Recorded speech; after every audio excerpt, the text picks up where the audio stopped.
Start ചെയ്യാം.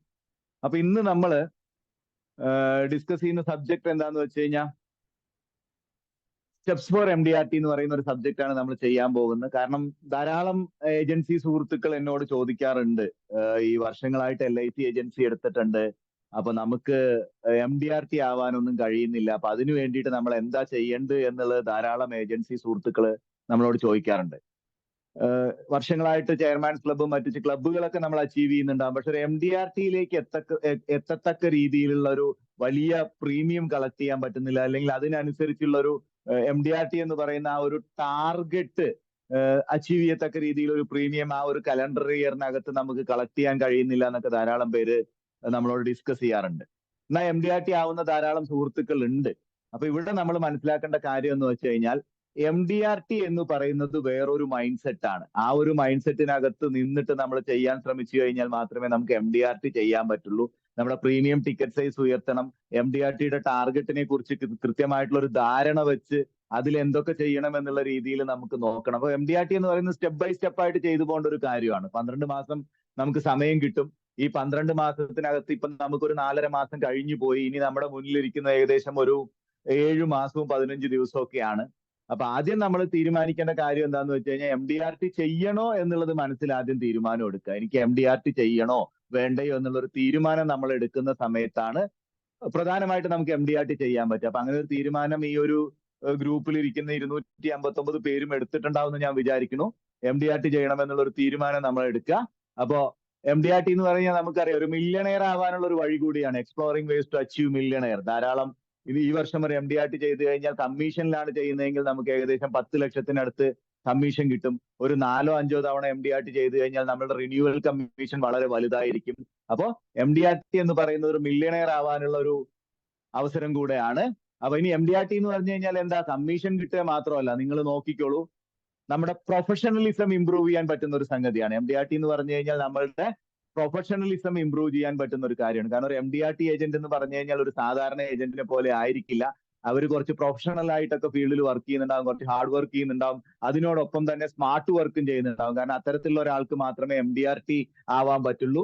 അതുപോലെ തന്നെ ടു ക്രിയേറ്റ് ഫ്യൂച്ചർ ഇൻകം, നമുക്കൊരു നല്ല റിട്ടയർമെന്റ് പ്ലാനിങ്ങിലേക്ക് പോകണം, അല്ലെ? നമ്മൾ ധാരാളം റിട്ടയർമെന്റ് പോളിസികളൊക്കെ നമ്മൾ വിൽക്കും. പക്ഷെ ഒരു ഏജന്റിനെ സംബന്ധിച്ച് നല്ലൊരു റിട്ടയർമെന്റ് പ്ലാനിങ്ങിലേക്ക് പോകണം എന്നുണ്ടെങ്കിൽ ഏറ്റവും നല്ല വഴി എന്ന് പറയുന്നത് ഒരുപാട് വർഷങ്ങൾ MDRT ചെയ്യുക എന്നുള്ളതാണ്. ടു ക്രിയേറ്റ് ഫ്യൂച്ചർ ഇൻകം, നമുക്ക് ഫ്യൂച്ചറിലേക്കുള്ള നമ്മളുടെ ഇൻകം ജനറേറ്റ് ചെയ്യാൻ പറ്റും. അതുപോലെ തന്നെ നമ്മുടെ കോൺഫിഡൻസും പ്രസ്റ്റീജും ഇൻക്രീസ് ചെയ്യാൻ പറ്റും. കാരണം ഒരു MDRT ഏജന്റ് എന്നൊക്കെ പറഞ്ഞു കഴിഞ്ഞാൽ ഒരു സാധാരണ ഏജന്റിനെ പോലെയല്ല, നമുക്ക് കോൺഫിഡൻസും പ്രസ്റ്റീജും ഇൻക്രീസ് ചെയ്യാൻ പറ്റുന്ന ഒരു ടൈറ്റിലാണ് MDRT എന്ന് പറയുന്നത്. Then to achieve personal goals, നമ്മുടെ ജീവിതത്തിൽ എന്തൊക്കെ വ്യക്തിപരമായിട്ടുള്ള ലക്ഷ്യങ്ങളുണ്ടോ അതൊക്കെ നേടാൻ പറ്റുന്ന ഒരു ടൈറ്റിൽ കൂടെയാണ് MDRT. ഇനിയിപ്പോ സാമ്പത്തികമായിട്ട് നമ്മൾ എന്തൊക്കെ നേടണമെന്ന് ആഗ്രഹിക്കുന്നുണ്ടോ അതൊക്കെ നമുക്ക് വ്യക്തിപരമായിട്ട് നേടാൻ പറ്റുന്ന ഒരു ടൈറ്റിൽ കൂടെയാണ് MDRT എന്ന് പറയുന്നത്. ഇംപ്രൂവ് ലീഡർഷിപ്പ് ക്വാളിറ്റീസ്, അല്ലെ? MDRT ആവുന്ന സമയത്ത് നമ്മൾ അത്തരത്തിലുള്ള ധാരാളം ഏജൻസിനെ കണ്ടുമുട്ടും. LIC ചെയ്യുന്ന ധാരാളം പരിപാടികളിൽ MDRTക്കാർക്ക് വേണ്ടി ചെയ്യുന്ന അപ്രീസിയേഷൻ പ്രോഗ്രാമിലും റെക്കഗ്നീഷൻ പ്രോഗ്രാമിലും ഒക്കെ നമ്മൾ കാണുമ്പോൾ നമ്മളെക്കാൾ MDRT ചെയ്ത ആളുകൾ, COT TOT ചെയ്ത ആളുകളുടെ ഇടയിലൊക്കെ ചെന്നിരിക്കാനുള്ള അവസരവും മറ്റു കാര്യങ്ങളൊക്കെ കിട്ടും. അപ്പൊ സ്വാഭാവികമായിട്ട് നമുക്ക് എന്ത് സംഭവിക്കും, നമ്മുടെ ലീഡർഷിപ്പ് ക്വാളിറ്റി ഇൻക്രീസ് ആവും. അതുപോലെ തന്നെ നമ്മുടെ ക്വാളിറ്റി ഓഫ് ലൈഫ്, നമ്മുടെ പൈസ കൂടുതൽ കിട്ടുമ്പോൾ നമ്മുടെ ക്വാളിറ്റി ഓഫ് ലൈഫും ഇമ്പ്രൂവ് ആവും, അല്ലെ? മോർ മണി മോർ ഓപ്ഷൻസ് എന്നാ പറയാ. അതായത് കൂടുതൽ പൈസ കിട്ടുമ്പോൾ നമ്മളുടെ ലൈഫ് സ്റ്റൈൽ ഒന്ന് മാറും, നമ്മൾ ഉപയോഗിക്കുന്ന എല്ലാ ടൂൾസിന്റെയും വാല്യൂ മാറും. ഇതൊക്കെ മാറുന്ന സമയത്ത് നമ്മളുടെ ഇൻക്രീസ് ക്വാളിറ്റി ഓഫ് ലൈഫ്. അതുപോലെ തന്നെ make family and customer proud, നമ്മുടെ കസ്റ്റമറും കുടുംബക്കാരൊക്കെ ഭയങ്കര പ്രൗഡ് ആവും. ഞാൻ പോളിസി എടുത്തിരിക്കുന്ന ഒരു MDRT ഏജന്റിന്റെ കയ്യിൽ നിന്നാണെന്ന് പറയാൻ നമ്മുടെ നാട്ടിൽ ഇന്ന് നമ്മുടെ കസ്റ്റമേഴ്സിന് ഭയങ്കര പ്രൗഡാണ്. അപ്പൊ ആ ഒരു പ്രൗഡ് ഉണ്ടാവും. അതുപോലെ തന്നെ എബോവ് ആൾ വെരി ബിഗ് സാറ്റിസ്ഫാക്ഷൻ. നമുക്ക് MDRT ഏജന്റ് എന്ന് പറയുമ്പോൾ നമുക്കും അതൊരു ഭയങ്കരമായിട്ടുള്ള ഒരു സാറ്റിസ്ഫാക്ഷനിലേക്ക് നമ്മൾ മുന്നോട്ട് പോകും എന്നുള്ളതാണ്. ഓക്കെ, അപ്പോ MDRT നമ്മൾ ശ്രദ്ധിക്കേണ്ട കാര്യം എന്താണെന്ന് വെച്ച് കഴിഞ്ഞാൽ പ്രൊഫഷണലിസം കൂടും, ഫ്യൂച്ചർ ഇൻകം കൂടും, നമ്മുടെ കോൺഫിഡൻസ് കൂടും, അതുപോലെ പേഴ്സണൽ ഗോൾസ് നമുക്ക് അച്ചീവ് ചെയ്യാൻ പറ്റും, ലീഡർഷിപ്പ് ക്വാളിറ്റീസ് കൂടും, നമ്മുടെ ലൈഫിന്റെ ആ ഒരു ഇൻക്രീസ് കൂടും. Then make family and customer proud, above all a very big satisfaction. Hari, എന്തെങ്കിലും മീറ്റിംഗിൽ തടസ്സമുണ്ടോ? പ്രശ്നമൊന്നുമില്ല. ഇല്ലല്ലോ അല്ലെ? കാരണം ഞാനിവിടെ ലാപ്ടോപ്പിൽ നോക്കുന്ന സമയത്ത് എല്ലാ വീഡിയോയും പോസ് ആയിട്ട് നിൽക്കുകയാണ്. അല്ല, അത് അവിടുത്തെ നെറ്റിലെ പ്രശ്നം. അതെ അല്ലെ, ഞാൻ ഒരു ഒന്ന് ചാറ്റ് ഒന്ന് ശ്രദ്ധിക്കണേ. മീറ്റിംഗിൽ എന്തെങ്കിലും നിങ്ങൾക്ക് തടസ്സം നേരിടുന്നുണ്ടെങ്കിൽ ചാറ്റിൽ ഒന്ന് ചാറ്റ് ചെയ്യണേ. അപ്പൊ ഹരി ശ്രദ്ധിച്ചോളും, എനിക്ക് ചാറ്റ് നോക്കാൻ പറ്റുന്നില്ല. സോ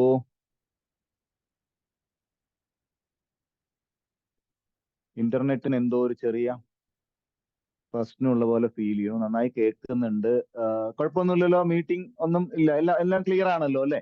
ഓക്കെ മാഡം, കണ്ടിന്യൂ ചെയ്യാം. എനിക്കിവിടെ വീഡിയോ ഒന്ന് പോസ് ആയിട്ട് നിൽക്കുന്ന പോലെ തോന്നി, അതുകൊണ്ടാണ് കേട്ടോ. അപ്പൊ വൈ MDRT എന്നുള്ളത് നമ്മൾ ശ്രദ്ധിക്കുക. സാധാരണ MDRT ഏജന്റ് എന്ന് പറയുമ്പോൾ നമ്മളുടെ മനസ്സിലുണ്ടാവുന്ന ഒരു ചിന്ത എന്താന്ന് വെച്ച് കഴിഞ്ഞാൽ 10 ലക്ഷം കമ്മീഷൻ കിട്ടുക, അല്ലെങ്കിൽ അതാത് വർഷങ്ങളിലെ കമ്മീഷൻ കിട്ടുക എന്നുള്ള ഒരു സംഗതി മാത്രമായിരിക്കും നമുക്ക് ഫീൽ ചെയ്യുക. പക്ഷെ നമ്മൾ ചിന്തിക്കേണ്ട കാര്യം, നമ്മളൊരു MDRT ആവുമ്പോൾ ഇത്തരത്തിലുള്ള കാര്യങ്ങൾ കൂടെ അതിന്റെ ബാക്കിൽ വരുന്നുണ്ട്. നമ്മുടെ പ്രൊഫഷണലിസം ഇൻക്രീസ് ആവും, അതുപോലെ ഫ്യൂച്ചർ ഇൻകം കൂടും, നമ്മുടെ കോൺഫിഡൻസും പ്രസ്റ്റീജും കൂടും, നമ്മുടെ പേഴ്സണൽ ഗോളുകളൊക്കെ അച്ചീവ് ചെയ്യാൻ പറ്റും, നമുക്ക് ലീഡർഷിപ്പ് ക്വാളിറ്റി ഉണ്ടാവും, നമ്മുടെ ലൈഫിന്റെ ക്വാളിറ്റി മാറും, നമ്മൾ യൂസ് ചെയ്യുന്ന സാധനങ്ങളുടെയൊക്കെ ക്വാളിറ്റി മാറും, നമ്മുടെ ഫാമിലി, നമ്മുടെ കസ്റ്റമറും പ്രൗഡ് ആയിരിക്കും, അതുപോലെ തന്നെ നമ്മളെ സംബന്ധിച്ച് ഒരു ബിഗ് സാറ്റിസ്ഫാക്ഷൻ കിട്ടും. വൈ MDRT എന്നുള്ള ക്വസ്റ്റ്യന്, MDRT ചെയ്തു കഴിഞ്ഞാൽ 10 ലക്ഷം കമ്മീഷൻ കിട്ടുന്ന മാത്രമല്ല, ഇത്തരത്തിലുള്ള ഒരു കാര്യങ്ങളും കൂടെ നമ്മൾ ആഡ് ചെയ്ത് വെച്ചോണം. അങ്ങനെ ആഡ് ചെയ്യുമ്പോൾ നമ്മൾ എന്ത് ചെയ്തോണം, ഈ വർഷം നമുക്ക് MDRT കംപ്ലീറ്റ് ചെയ്യാനുള്ള നമ്മളുടെ എത്രമാത്രം നമുക്ക് കമ്മീഷൻ കിട്ടണം, കമ്മീഷന്റെ ബേസിലാണ് MDRT നമുക്ക് കംപ്ലീറ്റ് ചെയ്യാൻ പറ്റുന്നതെങ്കിൽ നമ്മുടെ ടാർഗറ്റിനെ കുറിച്ച്, ഏത് ലക്ഷ്യത്തിലേക്കാണ് നമ്മൾ എത്തേണ്ടത് എന്ന് വെച്ച് കഴിഞ്ഞാൽ ആ ലക്ഷ്യം എന്താണെന്നും കൂടെ നമ്മൾ മനസ്സിലാക്കിയിരിക്കണം. 9,84,900 രൂപ കമ്മീഷൻ ജനുവരി 1-ാം തീയതി തൊട്ട് ഡിസംബർ 31 വരെ ഉള്ള പീരിയഡിൽ വാങ്ങിക്കഴിഞ്ഞാൽ മാത്രമേ MDRT ആവുള്ളൂ. The target is within your reach. നമുക്ക് ആർക്ക് വേണമെങ്കിലും ഇതാവാൻ പറ്റുന്ന കാര്യമുള്ളൂ, പ്രശ്നമൊന്നുമില്ല. അപ്പൊ അതുകൊണ്ട് ടാർഗറ്റ് എഴുതി വെക്കുക, ഇത്ര സമയം കൊണ്ട് നമ്മൾ എവിടെ എത്തി നിൽക്കുന്നു. ഇപ്പൊ നോക്കൂ, മെയ് മാസം 15-ാം തീയതിയാണ്, ജനുവരി 1-ാം തീയതി സ്റ്റാർട്ട് ചെയ്തിട്ട് ഈ ഒരു സമയം വരെ നമ്മൾ എവിടെ എത്തി നിൽക്കുന്നു. ഇനി നിങ്ങൾക്ക് മന്ത്ലി പ്രീമിയോ ക്വാർട്ടർലി പ്രീമിയോ ഹാഫ് ഇയർലി പ്രീമിയോ ഒക്കെ വരാനുണ്ടെങ്കിൽ ഈ വർഷത്തിൽ നമ്മൾ എത്രമാത്രം നമുക്ക് ഇനി MDRTക്ക് വേണ്ട പ്രീമിയം കിട്ടുമെന്ന് കൂടെ ഉള്ള ഒരു കാൽക്കുലേഷൻ നമുക്ക് വേണം. അപ്പൊ ഇതാണ് MDRTക്കുള്ള ടാർഗറ്റ് എന്ന് പറയുന്നത്. അപ്പൊ MDRT ആവാൻ വേണ്ടി നമ്മൾ സ്റ്റെപ്പ് എടുക്കുന്ന സമയത്ത് നമുക്ക് നമ്മുടെ ലക്ഷ്യത്തെ കുറിച്ച് അറിഞ്ഞിരിക്കുന്നത് എല്ലാവർക്കും അറിയാമെന്ന് വിചാരിക്കണം. കാരണം നമ്മൾ ജനുവരി തൊട്ട് ഏകദേശം ഈ ഒരു ടാർഗറ്റ് ഒക്കെ ഒരു കഴിഞ്ഞ കൊല്ലം നവംബറിലെ അനൗൺസ് ചെയ്തിട്ടുണ്ട്, എത്രയാണ് നമുക്ക് റീച്ച് ആവാൻ പറ്റുക എന്നുള്ളത്. ഇനി ഈ ഒരു കാലഘട്ടത്തിൽ LIC കുറെ 5 വർഷം അടയ്ക്കുന്ന പ്ലാനുകളൊക്കെ ഇറക്കിയിട്ടുണ്ട്. MDRT എന്ന് പറഞ്ഞു കഴിഞ്ഞാൽ MDRT തന്നെയാണ്. കമ്മീഷനിലാവുകയാണെങ്കിൽ 9,84,900, COT ആണെങ്കിൽ 29,54,700, TOT ആണെങ്കിൽ 59,09,400 വേണം. ഇനി നമുക്ക് വേണമെങ്കിൽ കമ്മീഷൻ അല്ലാതെ പ്രീമിയത്തിലും MDRT ആവാട്ടോ. അപ്പൊ നോക്കൂ, നിങ്ങൾ ജീവൻ ധാര പോലുള്ള ഒരു പെൻഷൻ പ്ലാൻ നിങ്ങൾ 5 വർഷത്തേക്ക് ചേർത്തി, ഒരു വർഷത്തിൽ ഒരാൾ 5 ലക്ഷം രൂപ അടയ്ക്കാന്ന് പറയുകയാണ്. അതും റെഗുലർ പ്രീമിയത്തിലാ കൂട്ടുക. അങ്ങനെ 8 പേര് 5 ലക്ഷം രൂപ വെച്ച് വർഷത്തിൽ അടയ്ക്കുകയാണെങ്കിലും നമുക്ക് പ്രീമിയത്തിലും MDRT ആവാം. 39,39,600 രൂപ റെഗുലർ പ്രീമിയം കൊണ്ടുവന്നാൽ മതി. അപ്പൊ MDRT തന്നെയാണ്. കമ്മീഷനിലാവുന്ന സമയത്ത് നമ്മുടെ കയ്യിൽ ഒരു നല്ല പൈസയും കൂടെ വരും. നേരെ മറിച്ച് പ്രീമിയത്തിലാവുന്ന സമയത്ത് നമുക്ക് ആ ഒരു ടൈറ്റിൽ കിട്ടും, Baiju MDRT agent on the basis of premium. ഇനി കമ്മീഷനിലും കൂടി ആവുകയാണെങ്കിലോ, Baiju MS MDRT on the basis of both conditions, premium and commission എന്നുള്ള രീതിയിലാവും. അപ്പൊ നമ്മൾ ഇതിൽ മെയിൻ ആയിട്ട് നമ്മൾ കമ്മീഷനിൽ തന്നെ ആവാൻ നോക്കുക. ഇനി എന്തെങ്കിലും കാരണവശാൽ നിങ്ങൾക്ക് അതിന് പറ്റിയിട്ടില്ലെങ്കിൽ രണ്ടാമത്തെ ക്രൈറ്റീരിയ കൂടെ നോക്കുക. കാരണം 5 ഇയർ പ്ലാനുകളൊക്കെ ധാരാളം വന്നിട്ടുണ്ട്. ജീവൻ ഉത്സവ് ഉണ്ട്, അമൃതപാൽ ഉണ്ട്. Jeevan Dhara one of the best option to become MDRT on the basis of premium. അപ്പൊ അങ്ങനെ നമുക്ക് MDRT ആവാൻ പറ്റും. അപ്പൊ ഏതിലാവണം എന്നുള്ളത് നിങ്ങൾ തീരുമാനിച്ചാൽ മതി. ഓക്കെ, ഇനി എയിം ഫോർ MDRT. ഞാൻ നേരത്തെ പറഞ്ഞ MDRT ആവേണ്ടതിന്റെ ഫസ്റ്റ് സ്റ്റെപ്പ് എന്താ, അതിന്റെ പുറത്ത് ഒരു ഡിസിഷൻ എടുക്കുക എന്നുള്ളതാ. MDRT ആവേണ്ടതിന്റെ ഫസ്റ്റ് സ്റ്റെപ്പ് എന്ന് പറയുന്നത് അതിന്റെ പുറത്ത് ഒരു ഡിസിഷൻ എടുക്കുക എന്നുള്ളതാണ്. നമ്മൾ MDRT ആവണം. ഇത്രയും കാലമൊക്കെ ഞാൻ ഒരു സാധാരണ ഏജന്റ് ആയിട്ട് മുന്നോട്ട് പോയി. ഇനി അങ്ങനെ ആയാൽ പറ്റില്ല, എനിക്കൊരു MDRT ഏജന്റ് ആവണം എന്നുള്ള ഒരു ഡിസിഷൻ നമ്മൾ എടുക്കുക എന്നുള്ളതാണ് നമ്മൾ ആദ്യമായിട്ട് ചെയ്യേണ്ടത്. This MDRT is not only your income but it is a status. ഈ MDRT എന്ന് പറയുന്നത് നിങ്ങളുടെ ഇൻകം മാത്രമല്ല, അത് നിങ്ങളുടെ സ്റ്റാറ്റസ് കൂടെയാണെന്നുള്ളൊരു കാര്യം നിങ്ങൾ മനസ്സിൽ വെച്ചാൽ മതി.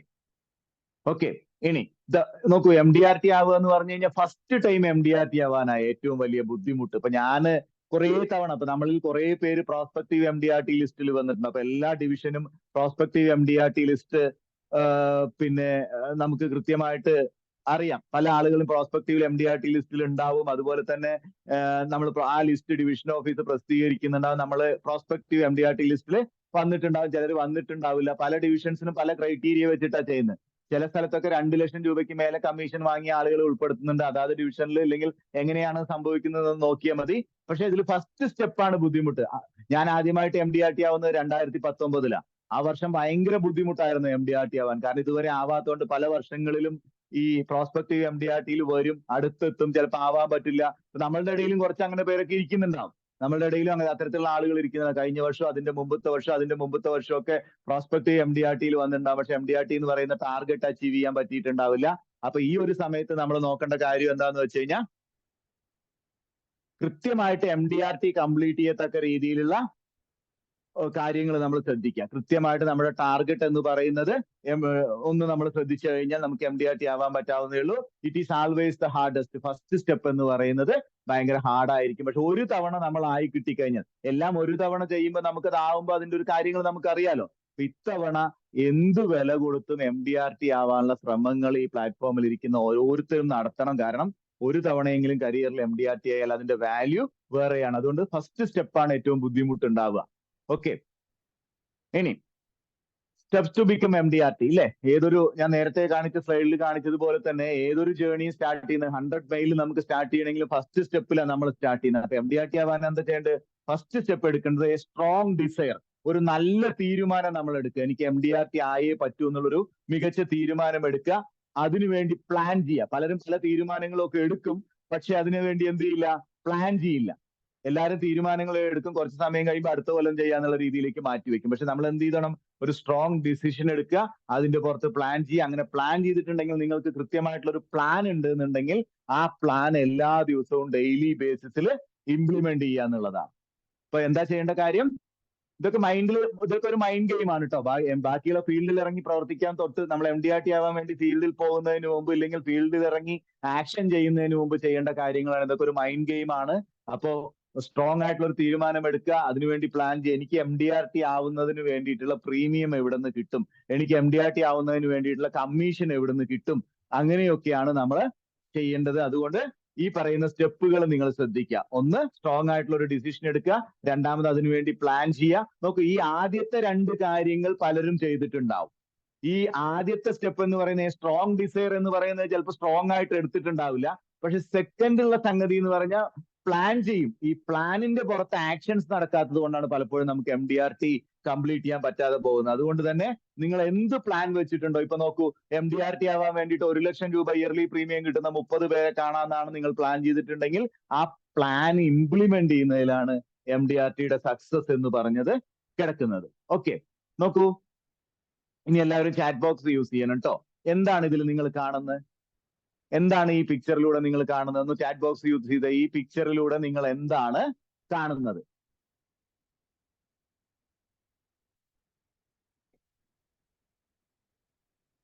എന്താ ഈ പിക്ചറിൽ കാണുന്നേ?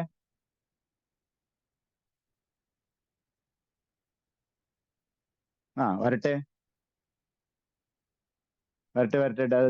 ഗ്രേറ്റ് വാൾ, ചൈന വാൾ എന്നൊക്കെ എഴുതിയിട്ടുണ്ട്. ഇനി എത്ര പേർക്ക് അത് വിസിബിൾ ആവുന്നുണ്ട്? എത്ര പേർക്ക് അത് മനസ്സിലാവുന്നുണ്ട്? എന്താണ് സ്ക്രീനിൽ കാണുന്നത് എന്നുള്ളത്? ചൈന വാൾ അല്ലേ? അപ്പൊ നമ്മൾ ഒറ്റയടിക്ക് കാണുന്നത് ചൈന വാളാണ്. ലോകത്തിലെ മഹാത്ഭുതങ്ങളിൽ ഒന്നാണ് ഈ ചൈന വാൾ എന്ന് പറയുന്നത്. മഹാത്ഭുതങ്ങളിൽ ഒന്നാണ് ഇത്. നമുക്ക് സ്ക്രീനിൽ കാണാൻ കഴിയുന്നുണ്ട് അല്ലെ? What you seeing the picture. ചൈനയുടെ വൻമതിലാണ് ഇപ്പൊ നമ്മൾ സ്ക്രീനിൽ കണ്ടുകൊണ്ടിരിക്കുന്നത്. ബാക്കൽ ഫോട്ടോ ചൈന വാളാണ് കേട്ടോ അയക്കുന്നത്. അപ്പൊ ബാക്കൽ ഫോട്ടോ അല്ല കാണുന്നത്, ചൈനയുടെ വാളാണ്. ഇപ്പൊ നോക്കി, ഇവിടെ നോക്കി, ഈ ചൈന വാൾ ഇങ്ങനെ കാണുന്നുണ്ടെങ്കിലും ആ വാൾ എങ്ങനെയാ നിർമ്മിച്ചിരിക്കുന്നത്? ഓരോ കല്ലുകൾ അടുക്കി വെച്ച്. നമ്മൾ അതിന്റെ ഫിനിഷിംഗ് ആയിട്ടുള്ള ചിത്രം കണ്ട്, ചൈനയുടെ വൻമതിലിന്റെ ഫിനിഷിംഗ് ആയിട്ടുള്ള ചിത്രം നമ്മൾ കണ്ടതിന് മുമ്പ് അല്ലെ? ഫിനിഷ് ചെയ്ത ചിത്രമാണ് കണ്ടത്. പക്ഷെ ഈ ഫിനിഷ് ചെയ്ത ചിത്രം ചെയ്യുന്നത് എങ്ങനെയാ? ഓരോ കല്ലുകൾ അടുക്കി വെച്ചിട്ടാണ്, ഇത് അടുക്കി വെച്ചിട്ടാണ് ചൈനയുടെ വൻമതിൽ കെട്ടിത്തീർത്തിരിക്കുന്നത്. അല്ല, നമ്മൾ ഏത് നിർമ്മിതി നമ്മൾ ശ്രദ്ധിച്ചാലും അങ്ങനെയാണ്. അതേപോലെ തന്നെയാണ് നിങ്ങൾക്ക് MDRT ചെയ്യണമെന്നുണ്ടെങ്കിൽ സ്റ്റെപ്പ് ബൈ സ്റ്റെപ്പ് ആയിട്ട് കാര്യങ്ങൾ ചെയ്യണം. ഒറ്റയടിക്ക് നമുക്ക് ചിലപ്പോൾ MDRTയും COT ഓരോ ഇങ്ങനെ കല്ലടുക്കി വെച്ചതുപോലെ നമ്മൾ ഓരോ പ്രവൃത്തിയും സ്റ്റെപ്പ് ബൈ സ്റ്റെപ്പ് ആയിട്ട് ചെയ്യുമ്പോഴാണ് MDRT ആവുക, COT ആവുക, ഗാലക്സി ക്ലബ് മെമ്പർ ആവുക, TOT ആവുക, അങ്ങനെയൊക്കെ ചെയ്യാം. അപ്പൊ നമ്മൾ ഇതിൽ നിന്ന് മനസ്സിലാക്കേണ്ട ഒരു കാര്യമുണ്ട്. എല്ലാ അത്ഭുതങ്ങളും നമ്മൾ നിർമ്മാണം പൂർത്തിയാക്കി കാണുമ്പോൾ നമുക്ക് വലിയ അത്ഭുതങ്ങളായിട്ട് തോന്നും. ഇപ്പൊ ഞാൻ ആദ്യത്തെ വർഷം MDRT ചെയ്തപ്പോൾ എനിക്ക് വളരെ അത്ഭുതങ്ങളായിട്ട് തോന്നിയിരുന്നു. പിന്നെ നമ്മൾ സ്റ്റെപ്പ് ബൈ സ്റ്റെപ്പ് ആയിട്ട് ഓരോ കാര്യങ്ങൾ അതിനു വേണ്ടി എന്ത് ചെയ്തു എന്ന് അനലൈസ് ചെയ്യുമ്പോൾ നമുക്ക് ചൈനയുടെ വൻമതിൽ അടുക്കി വെച്ച പോലെ ഇങ്ങനെ കല്ലുകൾ അടുക്കി വെച്ചതുപോലെ നമുക്ക് മനസ്സിൽ ഫീൽ ചെയ്യും. അപ്പൊ നമ്മൾ എന്ത് ചെയ്തോണം, ഈ കാണുന്ന പിക്ചറിൽ കാണുന്നത് പോലെ നമ്മൾ സ്റ്റെപ്പ് ബൈ സ്റ്റെപ്പ് ആയിട്ട് കാര്യങ്ങൾ മുന്നോട്ട് ചെയ്ത് കൊണ്ടുപോകണം. ഓക്കെ, ഇനി പ്രയത്നവും അവസരവും ഏതോ ഒരു പ്രത്യേക പോയിന്റിൽ വെച്ച് കൂട്ടിമുട്ടുമ്പോഴാണ് ഭാഗ്യം ജനിക്കുന്നതെന്ന് പറയും. എന്താണ്? പ്രയത്നവും അവസരവും ഏതോ ഒരു പ്രത്യേക പോയിന്റിൽ വെച്ച് കൂട്ടിമുട്ടുമ്പോഴാണ് ഭാഗ്യം ജനിക്കുന്നു എന്ന് പറയുന്നത്. ഇത് ഞാൻ പറയാനുള്ള ഒരു കാരണം എന്താന്ന് വെച്ച് കഴിഞ്ഞാൽ, ഇപ്പൊ നമ്മുടെ ബ്രാഞ്ചിലോ നമ്മുടെ ഡിവിഷനിലോ നമ്മളുടെ സംസ്ഥാനത്തൊക്കെ വലിയ വലിയ വിജയങ്ങൾ ഉണ്ടാകുമ്പോൾ പലരും അതിന് ഭാഗ്യം എന്ന് പറയാറുണ്ട്. പക്ഷെ ഭാഗ്യം എന്ന് പറയുന്നത് എപ്പോഴും നമ്മൾ പ്രയത്നിക്കുന്നതിന്റെയും അതുപോലെ തന്നെ അവസരങ്ങൾ കിട്ടുന്നതിന്റെയൊക്കെയാണ്. നോക്കൂ, പ്രിപ്പറേഷൻ എന്ന് പറഞ്ഞാൽ പ്രയത്നം അല്ലെങ്കിൽ എഫേർട്ട് എന്നൊക്കെ പറയാം. അതായത് എഫേർട്ട് എടുക്കുക, ഓപ്പർച്യൂണിറ്റി കിട്ടുന്നത് ഉപയോഗിക്കുക. അപ്പൊ ലക്ക് എന്ന് പറയുന്ന ഒരു ഫാക്ടർ കൂടെ, ഇത് രണ്ടും കൂടെ. നേരെ മറിച്ച് ലക്കിനെ മാത്രം നമ്മൾ നോക്കി നിന്ന് കഴിഞ്ഞാൽ നമുക്ക് കിട്ടില്ല. നമ്മൾ എന്ത് ചെയ്തോണം? പ്രയത്നിക്കുകയും വേണം, അവസരങ്ങൾ കിട്ടുമ്പോൾ അത് മുഴുവൻ ഉപയോഗിക്കുകയും വേണം. അങ്ങനെ വരുന്ന സമയങ്ങളിൽ മാത്രമേ നമുക്ക് ഈ ലക്ക് എന്ന് പറയുന്ന, ഭാഗ്യം എന്ന് പറയുന്ന ആ സംഗതി പ്രവർത്തിക്കുള്ളൂ. പ്രയത്നവും അവസരവും ഒരു പ്രത്യേക പോയിന്റിൽ വെച്ച് കൂട്ടിമുട്ടുമ്പോൾ ഭാഗ്യം ജനിക്കുന്നു എന്നാ പറയാം. അപ്പൊ അങ്ങനെ ഭാഗ്യം ജനിക്കത്തക്ക രീതിയിൽ നമ്മൾ കാര്യങ്ങൾ ചെയ്യുന്ന സമയത്ത് നമുക്ക് മികച്ച വിജയങ്ങൾ ഉണ്ടാവും. അപ്പൊ ഞാൻ ബാക്കിലേക്ക് ഒന്നും കൂടെ പോകുന്നുണ്ട് കേട്ടോ. കാരണം അത്ഭുതങ്ങൾ എപ്പോഴും കാണുമ്പോൾ നമ്മൾ ഭാഗ്യം എന്നൊക്കെ പറയും. ബാക്കിലേക്ക് പോകുന്നത് എന്തിനാന്ന് വെച്ച് കഴിഞ്ഞാൽ ഈ ചൈനയുടെ വൻമതിൽ ഒന്നുകൂടെ കാണിക്കാൻ വേണ്ടിയിട്ടാ. ആ ലോകാത്ഭുതങ്ങളിൽ ഒന്നാണ്. ഒരുപക്ഷെ നമ്മൾ MDRT ഒക്കെ ചെയ്യുമ്പോൾ നമുക്കും അതൊരു അത്ഭുതമായിട്ട് തോന്നും, ഭയങ്കര അത്ഭുതമായിട്ട് നമുക്ക് തോന്നും. അപ്പോ അങ്ങനെ അത്ഭുതങ്ങൾ നടക്കുന്നത് ഈ ഒരു പാറ്റേണിലാണ്.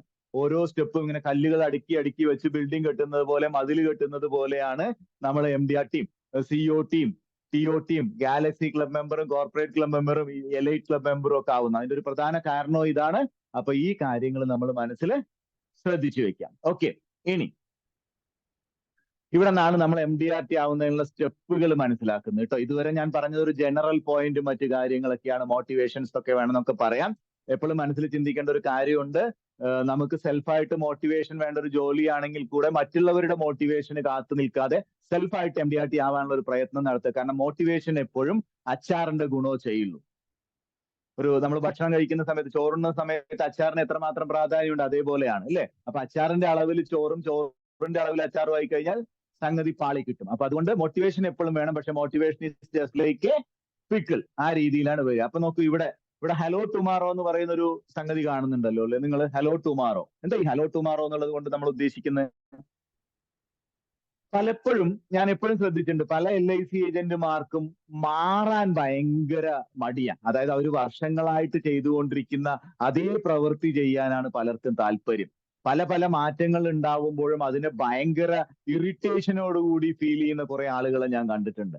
ഉദാഹരണത്തിന് നമ്മുടെ ഡ്യൂ ലിസ്റ്റ് കാലാകാലങ്ങളായിട്ട് ബ്രാഞ്ചിൽ പ്രിന്റ് ചെയ്ത് വെച്ചിരുന്നു. ഒരു ഘട്ടത്തിൽ അത് മെയിലായി. നമ്മുടെ കമ്മീഷൻ ബില്ല് ബ്രാഞ്ചിൽ പ്രിന്റ് ചെയ്ത് വെച്ചിരുന്നു. ഒരു ഘട്ടത്തിൽ അത് മെയിൽ ഐഡിയിൽ, ഇപ്പൊ ആനന്ദ വന്നു. അങ്ങനെയുള്ള പല കാര്യങ്ങളും വരുന്ന സമയത്ത് നമുക്കത് ഉൾക്കൊള്ളാൻ പറ്റാതെ സംഗതി നമ്മൾ അതിൽ നിന്ന് മാറി നിൽക്കുന്ന ഒരു കാഴ്ച ഞാൻ എല്ലാവരുടെയും കാണാറുണ്ട്. അതുകൊണ്ട് തന്നെ പല ആളുകളും ഇത് എനിക്ക് ചെയ്യാൻ പറ്റില്ല എന്ന് പറഞ്ഞുകൊണ്ട് ബിസിനസ്സിൽ നിന്ന് മാറി നിൽക്കുന്ന ആളുകളുണ്ട്. ഇവിടെ ഹലോ ടുമാറോ എന്നുള്ളത് കൊണ്ട് ഉദ്ദേശിക്കുന്നത് എന്താന്ന് വെച്ച് കഴിഞ്ഞാൽ, നാളത്തെ ഇൻഷുറൻസ് ഇൻഡസ്ട്രിയെ നേരിടാൻ നമ്മൾ സ്വമേധയാ തയ്യാറാവുക എന്നുള്ളതാണ്. നാളെ ഇൻഷുറൻസ് ഇൻഡസ്ട്രിയിൽ വരുന്ന മാറ്റങ്ങളെ സ്വാഭാവികമായിട്ടും ഉൾക്കൊള്ളാൻ വേണ്ടിയിട്ട് നിങ്ങൾ തയ്യാറാവുക എന്നുള്ളത്. അതിന് തയ്യാറാവാൻ വേണ്ടിയിട്ട് കുറെ ഘട്ടങ്ങളുണ്ട്. നാളത്തെ ഇൻഷുറൻസ് ഇൻഡസ്ട്രിയെ നേരിടണമെങ്കിൽ നമ്മൾ ടെക്നോളജിയെ പ്രണയിക്കണം, ആനന്ദ പോലുള്ള കാര്യങ്ങൾ. ഇപ്പൊ നോക്കൂ, 2 ലക്ഷത്തിൽ താഴെയുള്ള പോളിസികൾ ഇമ്മീഡിയറ്റ് ആയിട്ട് ആനന്ദിയിൽ ചെയ്യാൻ പറ്റുള്ളൂ എന്ന് പറയുന്നു. സെപ്റ്റംബർ 30 വരെയാണ് ഗ്രീൻ ചാനൽ ഡേ ഉള്ളൂ എന്ന് പറയുന്നു. അങ്ങനെ കുറെ മാറ്റങ്ങൾ ഇവിടെ വരുന്നുണ്ട്.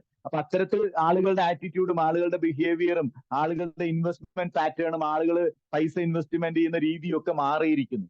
ആ മാറ്റങ്ങൾക്കനുസരിച്ച്, ആളുകളുടെ ഇഷ്ടങ്ങൾക്കനുസരിച്ച് നമുക്ക് എങ്ങനെ അവരെ ചെന്ന് കാണാൻ പറ്റും എന്നുള്ള രീതിയിലുള്ള മാറ്റങ്ങൾ നമ്മൾ പഠിച്ചുകൊണ്ട് വേണം ഇനി MDRT ഒക്കെ ആവാൻ വേണ്ടി ഇറങ്ങിത്തിരിക്കാം. പണ്ട് ചിലപ്പോൾ നമ്മൾ ഹാർഡ് വർക്ക് ചെയ്തിട്ട് MDRT ആയിട്ടുണ്ടായിരിക്കും. അങ്ങനെ ഒരു കാലഘട്ടമൊക്കെ ഉണ്ട്. പക്ഷെ സ്മാർട്ട് വർക്ക് ചെയ്ത് മുന്നോട്ട് പോകുക എന്നുള്ളതാണ് ഇനിയുള്ള കാലഘട്ടത്തിൽ നമുക്ക് MDRT ആവാൻ നിങ്ങൾ എടുക്കേണ്ട ആദ്യത്തെ സ്റ്റെപ്പ്. ഈ പ്ലാറ്റ്ഫോമിൽ MDRT ആയ ആളുകളുണ്ട്, അതിലുപരി വിജയങ്ങൾ ഉണ്ടാക്കിയ ആളുകളുണ്ട്. പക്ഷെ ഇന്ന് വരെ നമ്മൾ ഇൻഷുറൻസ് ബിസിനസ്സിൽ വന്നിട്ട് MDRT ആവാത്ത ആളുകൾ ഈ പ്ലാറ്റ്ഫോമിൽ ഉണ്ടെങ്കിൽ, അതാവണമെന്ന് ആഗ്രഹിക്കുന്ന ആളുകൾ ഉണ്ടെങ്കിൽ, കാലഘട്ടത്തിനുള്ള മാറ്റങ്ങൾ ഉൾക്കൊണ്ടുകൊണ്ട് ആ മാറ്റത്തെ പ്രണയിക്കുക. നമ്മൾ ഒരിക്കലും വെറുക്കരുത്, മാറ്റങ്ങളെ ഒരിക്കലും വെറുക്കരുത്. നമുക്കറിയാം, നമ്മൾ പണ്ട് കണ്ട കുറേ കാര്യങ്ങൾ ഇന്ന് കാണാനില്ല അല്ലെ. ഇപ്പൊ നോക്കൂ, മാറ്റങ്ങൾ വന്നതുകൊണ്ടാണ് ഞാൻ എന്റെ വീട്ടിലെ ഓഫീസ് റൂമിൽ ഇരുന്ന് നിങ്ങൾക്ക് വേണ്ടി ക്ലാസ് എടുക്കുന്നു, രാത്രി 8 മണിക്ക് ക്ലാസ് എടുക്കുന്നു, നിങ്ങൾ വീട്ടിലിരുന്ന് കേൾക്കുന്നു. ഈ മാറ്റങ്ങളൊക്കെ നമ്മൾ ഉൾക്കൊണ്ടുകൊണ്ട് ഒരുപാട് ടെക്നോളജിയൊക്കെ പ്രണയിച്ചത് കൊണ്ടാണ് ഇത് സംഭവിക്കുന്നത്. അപ്പൊ ഇതൊക്കെ നമ്മൾ ഉൾക്കൊണ്ട് ചെയ്യുന്നുവെങ്കിൽ, നിങ്ങൾ വീട്ടിലിരുന്ന് ക്ലാസ് കേൾക്കുന്നുവെങ്കിൽ, ഞാൻ സൂം പ്ലാറ്റ്ഫോം ഉപയോഗിക്കുന്നുവെങ്കിൽ, ഒരു ഒന്ന് ചിന്തിച്ചു നോക്കൂ. പണ്ടത്തെ കാലമാണെങ്കിൽ നമുക്ക് രാത്രി 8 മണിക്ക് ഒരു ക്ലാസ് നടത്തണമെങ്കിൽ നിങ്ങളെ എല്ലാവരെയും കൂടി കൂട്ടിയിട്ട് എവിടെ കൊണ്ടുവയ്ക്കണം അല്ലെ? 10,262 പേര്. കൊറോണ വന്നതുപോലെയൊക്കെ നമുക്ക് മാറ്റങ്ങൾ അങ്ങനെ ധാരാളം വന്നുകൊണ്ടിരിക്കുന്നുണ്ട്.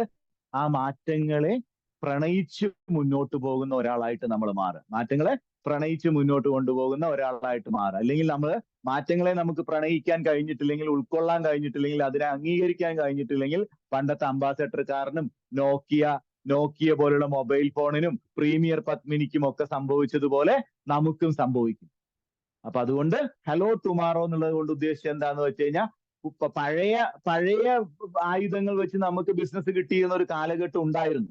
പക്ഷെ ഇപ്പൊ പുതിയ കാലഘട്ടമാണ്, പുതിയ ജനറേഷനാണ്.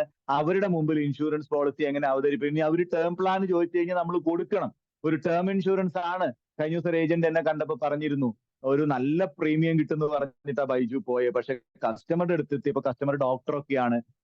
അയാൾ പറയുന്നത് 2 കോടിയുടെ ടേം പ്ലാൻ വേണമെന്നാ. ഞാൻ കൊടുക്കണോ എന്നാണ് ചോദിക്കുന്നത്. ഒരു കസ്റ്റമർ നമ്മളോട് ടേം പ്ലാൻ ചോദിക്കുന്നു എങ്കിൽ അവൻ അതിനെക്കുറിച്ച് പഠിച്ചിട്ടും മറ്റു കാര്യങ്ങളൊക്കെ ചെയ്തിട്ടാ ചോദിക്കുന്നത്. അപ്പൊ നമ്മൾ എന്ത് ചെയ്യുക? ടേം പ്ലാൻ കൊടുക്കുക. കാരണം ഇന്നത്തെ കാലത്ത് ഒരു കവറേജിന് വളരെയധികം പ്രാധാന്യം കൊടുക്കുന്ന ആളുകളുണ്ട്. ചിലപ്പോൾ നമ്മളൊരു ഇൻവെസ്റ്റ്മെന്റ് പ്ലാൻ കൊടുത്തു കഴിഞ്ഞാൽ അയാൾ ഉദ്ദേശിക്കുന്ന കവറേജ് ആ പ്രീമിയത്തിൽ അയാൾക്ക് കിട്ടണമെന്നില്ല. അപ്പൊ നമ്മൾ എന്ത് ചെയ്യുക? ടേം പ്ലാൻ കൊടുക്കുക. ടേം പ്ലാൻ കൊടുത്തതിന് ശേഷം നമുക്ക് ഗ്യാരണ്ടീഡ് റിട്ടേൺ പ്ലാൻ ഒക്കെ കൊടുക്കാലോ, ഇല്ലേ? നമ്മുടെ ജീവൻധാര പോലുള്ള പോളിസികൾ വന്നിട്ടുണ്ട്. ഇൻഷുറൻസ് കവറേജിനൊന്നും അതിൽ പ്രാധാന്യം ഇല്ലാത്തതുകൊണ്ട് ഇനിയിപ്പോ ടേം പ്ലാൻ കൊടുത്താലും സം അണ്ടർ കൺസിഡറേഷനിൽ അത് കാൽക്കുലേറ്റ് ചെയ്യില്ല. അതുകൊണ്ട് നമുക്കൊരു നല്ല ടേം പ്ലാൻ കൊടുത്തിട്ട് അയാൾക്ക് എന്ത് ചെയ്യാം? മാസത്തിൽ 1 ലക്ഷം 2 ലക്ഷം രൂപ അടയ്ക്കുന്ന ജീവൻധാര പോലുള്ള പോളിസികൾ കൊടുക്കാം. അപ്പൊ എന്ത് സംഭവിച്ചു? അയാൾക്ക് ആവശ്യത്തിനുള്ള കവറേജുമായി നമ്മളൊരു ഗ്യാരണ്ടീഡ് റിട്ടേൺ പ്ലാൻ കൊടുത്തതുപോലെയാണ്. അപ്പൊ ഈ രീതിയിലുള്ള മൈൻഡ് സെറ്റിലേക്കൊക്കെ നമ്മൾ മാറണം. ഇനി കമ്മീഷനെ ഡിപ്പെൻഡ് ചെയ്തുകൊണ്ട് നമുക്ക് പോളിസി വെക്കാൻ പറ്റില്ല. കാരണം കമ്മീഷൻ എന്ന് പറയുന്ന ഇത്ര പെർസെന്റേജ് കമ്മീഷൻ എനിക്ക് കിട്ടില്ലല്ലോ, അല്ലെങ്കിൽ ടേം കുറഞ്ഞു പോയല്ലോ എന്നൊക്കെ പറഞ്ഞ് നമുക്ക് അങ്ങനെ മുന്നോട്ട് പോകാൻ പറ്റില്ല. കസ്റ്റമർക്ക് എന്താണോ ആവശ്യം അതിനനുസരിച്ച് നമ്മൾ കാലഘട്ടത്തിനനുസരിച്ച് മാറ്റങ്ങൾ കൊണ്ടുവരുന്നതിനെയാണ് ഹലോ ടുമാറോ. നാളെ രാവിലെ എണീക്കുന്ന സമയത്ത് എന്തൊക്കെ മാറ്റങ്ങളാണോ നമ്മൾ മുന്നിൽ കാണുന്നത്, ഒന്നുകിൽ നമുക്ക് ആ മാറ്റങ്ങളെ ദേഷ്യത്തോടു കൂടി റിജക്ട് ചെയ്യാം. ഞാൻ മാറില്ല, അല്ലെങ്കിൽ ഞാൻ അത് ചെയ്യില്ല എന്ന രീതിയിൽ മാറി നിൽക്കാം. പക്ഷെ നമ്മൾ അങ്ങനെ ഈ ഇൻഡസ്ട്രിയിലെ മാറ്റങ്ങൾ ഉൾക്കൊള്ളാതെ മാറി നിന്നാൽ നമ്മൾ സ്വാഭാവികമായും ഈ ബിസിനസ്സിൽ നിന്ന് പുറത്താവും. യാതൊരു തർക്കവും വേണ്ട. കാരണം ഏതു മാറ്റങ്ങളെയും നമ്മൾ അതിൻ്റെതായ കാലഘട്ടത്തിൽ നമ്മളിപ്പോ നോക്ക്, പണ്ട് ഇല്ലേ ടെലിഫോൺ ബൂത്തിൽ പോയി 1 രൂപ കോയിനൊക്കെ ഇട്ട് വിളിച്ചിരുന്ന നമ്മളിപ്പോ എല്ലാവരും മൊബൈൽ ഫോൺ കൊണ്ട് നടക്കുന്നില്ലേ? ആ മൊബൈൽ ഫോൺ സ്മാർട്ട് ഫോൺ ആയില്ലേ? ആ സ്മാർട്ട് ഫോണിനകത്ത് നിങ്ങൾ ബാങ്കിൽ പോയി ചെയ്തുകൊണ്ടിരുന്ന എല്ലാ സംഗതികളും മൊബൈൽ ഫോണിലേക്ക് വന്നില്ലേ? ഇന്ന് ഏറ്റവും കൂടുതൽ ഡിജിറ്റൽ ട്രാൻസാക്ഷൻ നടക്കുന്നത്, ഇല്ലേ? ഏറ്റവും കൂടുതൽ ട്രാൻസാക്ഷൻ നടക്കുന്നത് മൊബൈൽ ഫോണിലൂടെയാണ്. എന്തുകൊണ്ടാണ് നമ്മളത് ആക്സസ് ചെയ്യുന്നത്? നമ്മൾ നാളെ വരാൻ പോകുന്ന മാറ്റങ്ങളെ നമ്മൾ ഉൾക്കൊണ്ടു. Hello tomorrow. അപ്പൊ എപ്പോഴും ഒരു മാറ്റങ്ങൾ വരുന്ന സമയത്ത് നമ്മൾ മനസ്സിൽ പറയേണ്ട കാര്യം എന്താണ്? Hello tomorrow, I am happy to receive the changes എന്നുള്ള ഒരു ചിന്ത നമ്മുടെ മനസ്സിലേക്ക് കൊണ്ടുവന്നു കഴിഞ്ഞാൽ we can easy to achieve MDRT. ധാരാളം മാറ്റങ്ങൾ ഇനി വരുന്ന ദിവസങ്ങളിൽ നമ്മൾ ഇൻഷുറൻസ് ഇൻഡസ്ട്രിയിൽ കാണാൻ പോവുകയാണ്. നമ്മളുടെ ബിസിനസ്സിനകത്ത് ഒരുപാട് പുതുമകൾ വരും, ഒരുപാട് കോമ്പറ്റീഷൻസ് വരും, ഒരുപാട് ഇൻഷുറൻസ് ചാനലുകൾ വരും. അങ്ങനെയൊക്കെ വരുന്ന സമയത്ത് നല്ല റിലേഷൻഷിപ്പും നല്ല നോളേജും നല്ല സ്കില്ലും ഒക്കെ നമ്മൾ ഉണ്ടാക്കിയെടുത്ത് ആളുകളുടെ മുന്നിൽ പോയി സംസാരിച്ച് നമ്മളുടെ പ്രോഡക്റ്റിന്റെയും സർവീസിന്റെയും ക്വാളിറ്റിയെ കുറിച്ചും LIC എന്ന് പറയുന്ന മഹത്തായ പ്രസ്ഥാനത്തിന്റെ ക്വാളിറ്റിയെ കുറിച്ചൊക്കെ പറഞ്ഞ് ബിസിനസ് എടുക്കാനുള്ള അതിനനുസരിച്ചുള്ള ഒരു മാറ്റങ്ങൾ നിങ്ങൾക്ക് എല്ലാവർക്കും സന്തോഷത്തോടു കൂടി കൊണ്ടുവരാൻ കഴിയട്ടെ എന്നുള്ളതാണ് സ്റ്റെപ്പ് 4 MDRTയുടെ ആദ്യത്തെ സ്റ്റെപ്പായിട്ട് ഞാൻ പറയുന്നു. റെഡിയല്ലേ? അപ്പൊ എല്ലാവരും അതിന് റെഡിയാവുമെന്ന് ഞാൻ വിചാരിക്കുന്നു. So hello tomorrow. Okay, this is the first step കേട്ടോ. ആദ്യം MDRT ആവാനുള്ള ഫസ്റ്റ് സ്റ്റെപ്പ് എന്ന് പറയുന്നത് ഇതാണ്. മനസ്സിലായല്ലോ ഈ ഒരു സംഗതി? ചാറ്റ് ബോക്സ് ഒന്നും കാണാനില്ല. അപ്പോ ഈ ഒരു സംഗതി നിങ്ങൾക്ക് മനസ്സിലായിട്ടുണ്ടാവുമെന്ന് ഞാൻ വിചാരിക്കുന്നു. എല്ലാവരും ഓക്കെ അല്ലേ? ഓക്കെ. അപ്പൊ ഇതാണ് ഒന്നാമത്തെ കാര്യം. ഇനി രണ്ടാമത്തെ കാര്യം എന്താ? ഇപ്പൊ മാറ്റങ്ങൾക്കനുസരിച്ച് നമ്മൾ ബിസിനസ് ചെയ്യാൻ തയ്യാറാവണമെന്ന് ഞാൻ പറഞ്ഞു. ഈ രണ്ടാമത്തെ കാര്യം, ഈ റിസ്ക് മാനേജ്മെന്റിനെ കുറിച്ച് നമുക്ക് കുറച്ചൊക്കെ ഒരു ഒരു ഒരു അറിവുണ്ടാവണം. കാരണം ഇപ്പൊ സാധാരണ ഞാൻ എപ്പോഴും മനസ്സിലാക്കിയിട്ടുണ്ട്, ഞാനും ഒരു ഘട്ടത്തിൽ ഇൻഷുറൻസിന്റെ ഇൻഡസ്ട്രിയിൽ വരുന്ന സമയത്ത് ഒരു ഘട്ടത്തിൽ ഞാനും ഇൻഷുറൻസ് പോളിസികളെ വിറ്റിരുന്നത് ഒരു ഇൻവെസ്റ്റ്മെന്റ് പ്ലാൻ ആയിട്ടായിരുന്നു. കാരണം എത്ര അടച്ചാൽ എത്ര കിട്ടുമെന്ന് മാത്രമാണ് കസ്റ്റമറുമായിട്ട് നമ്മൾ ഡിസ്കസ് ചെയ്തിരുന്നത്. എൽ ടൈപ്പ് കസ്റ്റമറുടെ അടുത്ത് മാത്രമേ നമ്മൾ വർക്ക് ചെയ്തിരുന്നുള്ളൂ. എൽ ടൈപ്പ് കസ്റ്റമർ എന്ന് മാത്രം പറഞ്ഞാൽ എന്താ? ലൈഫിന് മാത്രം റിസ്ക് ഉള്ള ആളുകളുടെ ഇടയിൽ മാത്രമാണ് വർക്ക് ചെയ്ത്. ലൈഫിന് മാത്രം റിസ്ക് ഉള്ള ആളുകൾ നമ്മുടെ അടുത്ത് ഒറ്റ കാര്യം ചോദിക്കുള്ളൂ. പോളിസിയെ കുറിച്ച് പറഞ്ഞാൽ, ബൈജു ഞാൻ എത്ര അടച്ചാൽ എത്ര രൂപ കിട്ടും? അവർ മറ്റ് IRRനെ കുറിച്ചോ മറ്റു കാര്യങ്ങളെ കുറിച്ചൊന്നും അവർ ചോദിക്കില്ല. അതുകൊണ്ട് തന്നെ ഇന്നത്തെ കാലഘട്ടത്തിൽ ഒരാളുകളെ ചെന്ന് കാണുന്ന സമയത്ത് ഡയറക്റ്റ് ആയിട്ട് നമ്മൾ പ്രോഡക്റ്റ് മറ്റു കാര്യങ്ങൾ പിച്ച് ചെയ്യുന്നതിന് മുമ്പ് അയാളുടെ ലൈഫിൽ എന്തൊക്കെയാണ് റിസ്ക് ഉള്ളത്, എന്തൊക്കെ റിസ്ക് ഫാക്ടറാണ് നമുക്ക് വരിക, റിസ്കിനെ എങ്ങനെ മാനേജ് ചെയ്യാം, സാർ റിസ്കിനെ സ്വമേധയാ ഏറ്റെടുക്കുന്നോ അതോ ഒരു ചെറിയ പ്രീമിയം ഇൻഷുറൻസ് കമ്പനിക്ക് കൈമാറിക്കൊണ്ട് താങ്കളുടെ ഇൻകം ഉണ്ടാക്കാനുള്ള കഴിവിനെ ഫാമിലിക്ക് വേണ്ടി പ്രൊട്ടക്ട് ചെയ്യുന്നുണ്ടോ എന്നൊക്കെ ചോദിച്ചുകൊണ്ട് പല പല റിസ്ക് മാനേജ്മെന്റിന്റെ പല പല ഘട്ടങ്ങളുണ്ട്. ഈ ഘട്ടങ്ങൾ നമ്മൾ ഇനിയുള്ള കാലത്ത് നമ്മൾ മനസ്സിലാക്കിയിരിക്കണം. റിസ്കിനെ കുറിച്ച് ഇല്ലേ? ഇപ്പൊ നോക്കൂ, കാറ് വാങ്ങിക്കഴിഞ്ഞാൽ അവർ ഇൻഷുർ ചെയ്യുന്നുണ്ട്, മൊബൈൽ ഫോൺ വാങ്ങിക്കഴിഞ്ഞു കഴിഞ്ഞാൽ അവർ ചില്ലൊട്ടിക്കുന്നുണ്ട്, വീട് കെട്ടുമ്പോൾ അതിനകത്ത് വാതിൽ വെക്കുന്നുണ്ട്, ഗേറ്റ് വെക്കുന്നുണ്ട്, അമ്പലത്തിൽ പോയി കഴിഞ്ഞാൽ ചെരുപ്പ് സ്റ്റാൻഡിൽ വെക്കുന്നുണ്ട്. ഇതൊക്കെ ഒരു തരത്തിലുള്ള റിസ്ക് മാനേജ്മെന്റാ. കാരണം സംരക്ഷണം എന്ന് പറയുന്നത് നിർമ്മിച്ചെടുക്കുന്നതാണ്. സ്വമേധയാ ഒരാൾക്ക് സംരക്ഷണം കിട്ടില്ല. ഒരു മനുഷ്യനായിട്ട് നമ്മൾ ഭൂമിയിൽ ജനിക്കുമ്പോൾ നമുക്ക് ദൈവം സ്വമേധയാ തരുന്ന ചില റെസിസ്റ്റിംഗ് കപ്പാസിറ്റി മറ്റു കാര്യങ്ങളൊക്കെ ഉണ്ട്. പക്ഷെ സംരക്ഷണം എന്ന് പറയുന്നത് നമ്മൾ നിർമ്മിച്ചെടുക്കുന്നതാണ്. നിങ്ങൾ ഇതിനോട് അനുകൂലിക്കുന്നുണ്ടോ? നോക്കൂ, നിങ്ങൾ ഇപ്പൊ സംരക്ഷണത്തിന് വേണ്ടി എന്തൊക്കെ ചെയ്തു വെച്ചിട്ടുണ്ടോ അതൊക്കെ നിർമ്മിച്ചെടുത്തതാ. ഞാൻ വീട് കെട്ടിയപ്പോ വാതിൽ വെച്ചത് നിർമ്മിതിയായിരുന്നു. അതുപോലെ തന്നെ മൊബൈൽ ഫോൺ വാങ്ങിയപ്പോ അതിന്റെ ഗ്ലാസ് ഒട്ടിച്ചത് നിർമ്മിതിയായിരുന്നു, ഇല്ലേ? നമ്മള് ബൈക്കിൽ പോകുമ്പോൾ ഹെൽമെറ്റ് വെക്കുന്നത് ഒരു പ്രത്യേകതരം നിർമ്മിതിയായിരുന്നു. കാറ് വാങ്ങിക്കുമ്പോൾ സീറ്റ് ബെൽറ്റും എയർ ബാഗ് ഒക്കെ വെക്കുന്നത് ഒരു പ്രത്യേകതരം നിർമ്മിതിയായിരുന്നു, അല്ലേ? അപ്പൊ അങ്ങനെ സംരക്ഷണം എന്ന് പറയുന്നത് എപ്പോഴും നിർമ്മിച്ചെടുക്കുന്നതാണ്. അത് നിർമ്മിച്ചെടുക്കാൻ പല ആളുകൾക്കും അതിനെക്കുറിച്ച് അറിവില്ല. എന്തിനാണ് നമ്മൾ ഇൻഷുറൻസ് പോളിസി എടുക്കുന്ന രീതിയിൽ അറിവില്ല. അതുകൊണ്ട് MDRT ആവണമെന്ന് ആഗ്രഹിക്കുന്ന നിങ്ങൾ നിർബന്ധമായിട്ടും റിസ്ക് മാനേജ്മെന്റ് എന്ന് പറയുന്ന ഒരു സബ്ജക്റ്റിനെ കുറിച്ച് പഠിച്ചിരിക്കണം. പല രീതിയിൽ നമുക്ക് റിസ്കിനെ മാനേജ് ചെയ്യാം, റീറ്റെയിൻ ചെയ്യാം, ട്രാൻസ്ഫർ ചെയ്യാം, അല്ലെ? സ്വമേധയാ ഏറ്റെടുക്കാം, അങ്ങനെയൊക്കെ ചെയ്യാം. പക്ഷെ ഒരു ഇൻഷുറൻസ് പോളിസി വിൽക്കുന്നതിന് മുമ്പ് അതിനകത്തുള്ള ഇൻബിൽറ്റ് ആയിട്ടുള്ള കവറേജിനെ കുറിച്ചും പല രീതിയിലുള്ള കവറേജ് നമ്മൾ കൊടുക്കുന്നുണ്ട്, അല്ലെ? Premium waiver benefit, accident benefit, disability benefit, ഇങ്ങനെ ധാരാളം. ഇതെല്ലാ ബെനിഫിറ്റുകളും ബുള്ളറ്റുകളും പറഞ്ഞു കൊടുക്കുന്ന എത്ര ആളുകളുണ്ട്? വളരെ കുറച്ച് ആളുകൾ മാത്രമേ ഉള്ളൂ. കാരണം നോർമലി ഒരു ഇൻഷുറൻസ് ഏജന്റ് പറയുന്നത് എന്താന്ന് വെച്ച് കഴിഞ്ഞാൽ എത്ര അടച്ചാൽ എത്ര കിട്ടുന്നു മാത്രമേ പറയുന്നുള്ളൂ. അപ്പൊ അതിൽ നിന്ന് മാറിക്കൊണ്ട് നമ്മൾ ഒരു MDRT ഏജന്റ് ഒക്കെ ആവണമെന്ന് ആഗ്രഹിക്കുകയാണെങ്കിൽ ആദ്യത്തെ സ്റ്റെപ്പ് ഞാൻ പറഞ്ഞു, നാളെയുള്ള മാറ്റങ്ങളെ നമുക്ക് ഉൾക്കൊണ്ട് വർക്ക് ചെയ്യാൻ പറ്റണം. രണ്ടാമതായിട്ട് ഒരു ഇൻഷുറൻസ് പോളിസി ആയിട്ട് വിൽക്കത്തക്ക രീതിയിലുള്ള റിസ്ക് മാനേജ്മെന്റിനെ കുറിച്ച് നമ്മൾ പഠിച്ചിരിക്കണം. റിസ്ക് മാനേജ്മെന്റ് ഒക്കെ ഒരു വലിയ സബ്ജക്റ്റാ. നമുക്കൊരു ഫ്രീ സെഷനകത്ത് അതിന്റെ സ്റ്റെപ്പുകൾ എന്തൊക്കെയാണെന്ന് പറഞ്ഞു തരാനുള്ള ഒരു ചെറിയ ലിമിറ്റേഷൻസ് ഒക്കെ ഉണ്ട്. എങ്കിലും നമുക്ക് നോക്കാം എങ്ങനെ നിങ്ങൾക്ക് അതിനെ റിസ്ക് മാനേജ്മെന്റിനെ പറ്റി വളരെ സിമ്പിൾ ആയിട്ട് പഠിക്കാമെന്നുള്ളതിനെ കുറിച്ചൊക്കെ നമുക്ക് ആലോചിക്കാം. So risk management is the second step. അപ്പൊ ആദ്യത്തെ സ്റ്റെപ്പ് എന്തായിരുന്നു? ഒന്ന് ടൈപ്പ് ചെയ്ത ചാറ്റ് ബോക്സിൽ. ആദ്യത്തെ സ്റ്റെപ്പ് എന്തായിരുന്നു? ഞാൻ ഇടയ്ക്കിടയ്ക്ക് ഇങ്ങനെ ചോദ്യങ്ങളൊക്കെ ചോദിക്കും കേട്ടോ. ആരെങ്കിലും ഒക്കെ ഒന്ന് ടൈപ്പ് ചെയ്തേ നോക്കട്ടെ. ചാറ്റ് ബോക്സ് അങ്ങനെ കാര്യമായിട്ടൊന്നും വരുന്നില്ലല്ലോ ചാറ്റ് ബോക്സിൽ.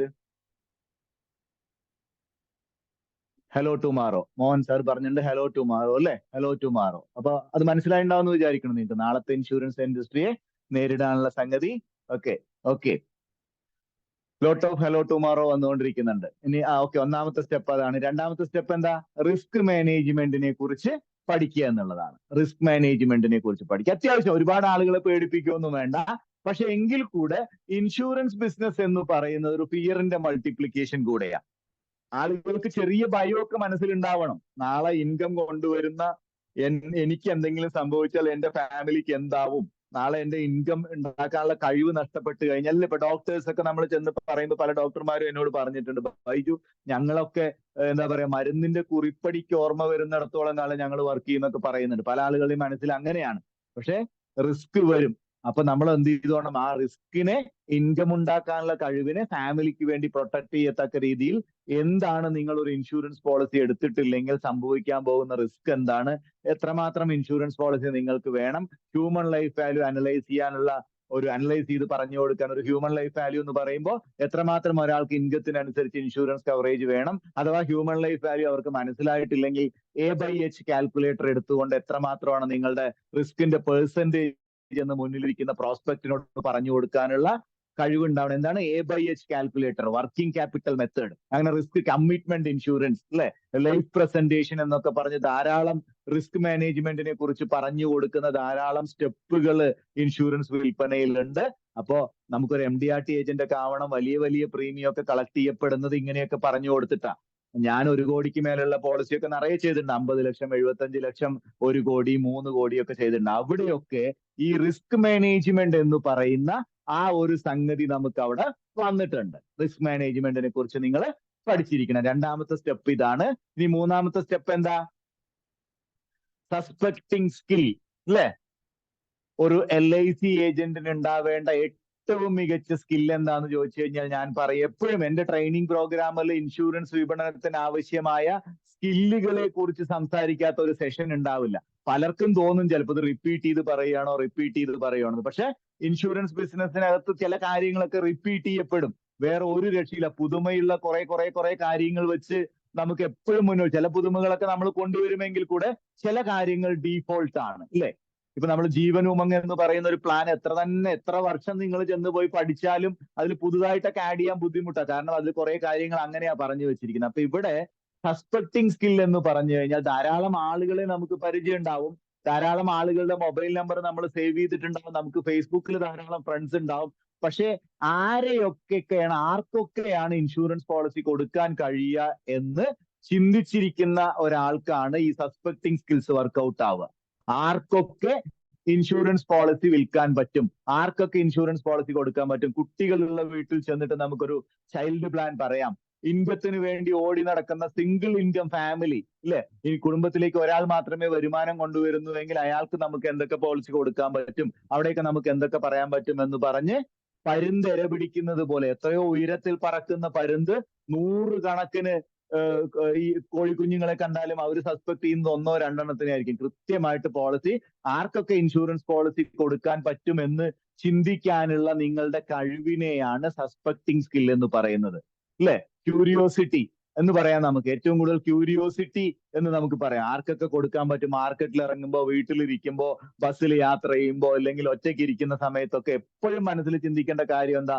നമുക്ക് MDRT ആവാൻ വേണ്ടിയിട്ട് ആർക്കൊക്കെ പോളിസി കൊടുക്കാൻ പറ്റും, അവർക്ക് കൊടുക്കാൻ പറ്റുമോ, ഇവർക്ക് കൊടുക്കാൻ പറ്റുമോ? നമ്മൾ ജംഗ്ഷനിൽ പോയപ്പോൾ നമ്മളൊരു കൊച്ചു കുട്ടീനെ എടുത്തുകൊണ്ട് നമ്മൾക്ക് പരിചയമുള്ള ഒരാളെ കണ്ടു, അവർക്ക് കൊടുക്കാൻ പറ്റുമോ എന്നുള്ള രീതിയിൽ എല്ലാ സമയത്തും നമ്മൾ സസ്പെക്ട് ചെയ്തുകൊണ്ടേയിരിക്കണം.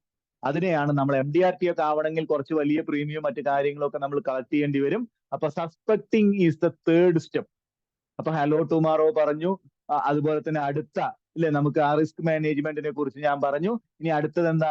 നിങ്ങൾക്ക് എന്റെ ഈ വർഷത്തെ MDRT കംപ്ലീറ്റ് ചെയ്യാൻ വേണ്ടിയിട്ട് ആരെയൊക്കെ എനിക്ക് പോളിസിക്ക് വേണ്ടി സമീപിക്കാൻ പറ്റും? അങ്ങനെ ഒരു സസ്പെക്ടിങ് ലിസ്റ്റിന്റെ ഒരു ലിസ്റ്റ് ഉണ്ടാക്കുന്ന സമയത്ത് ആ ലിസ്റ്റ് എങ്ങനെയാണ് പ്രിപ്പയർ ചെയ്യുക?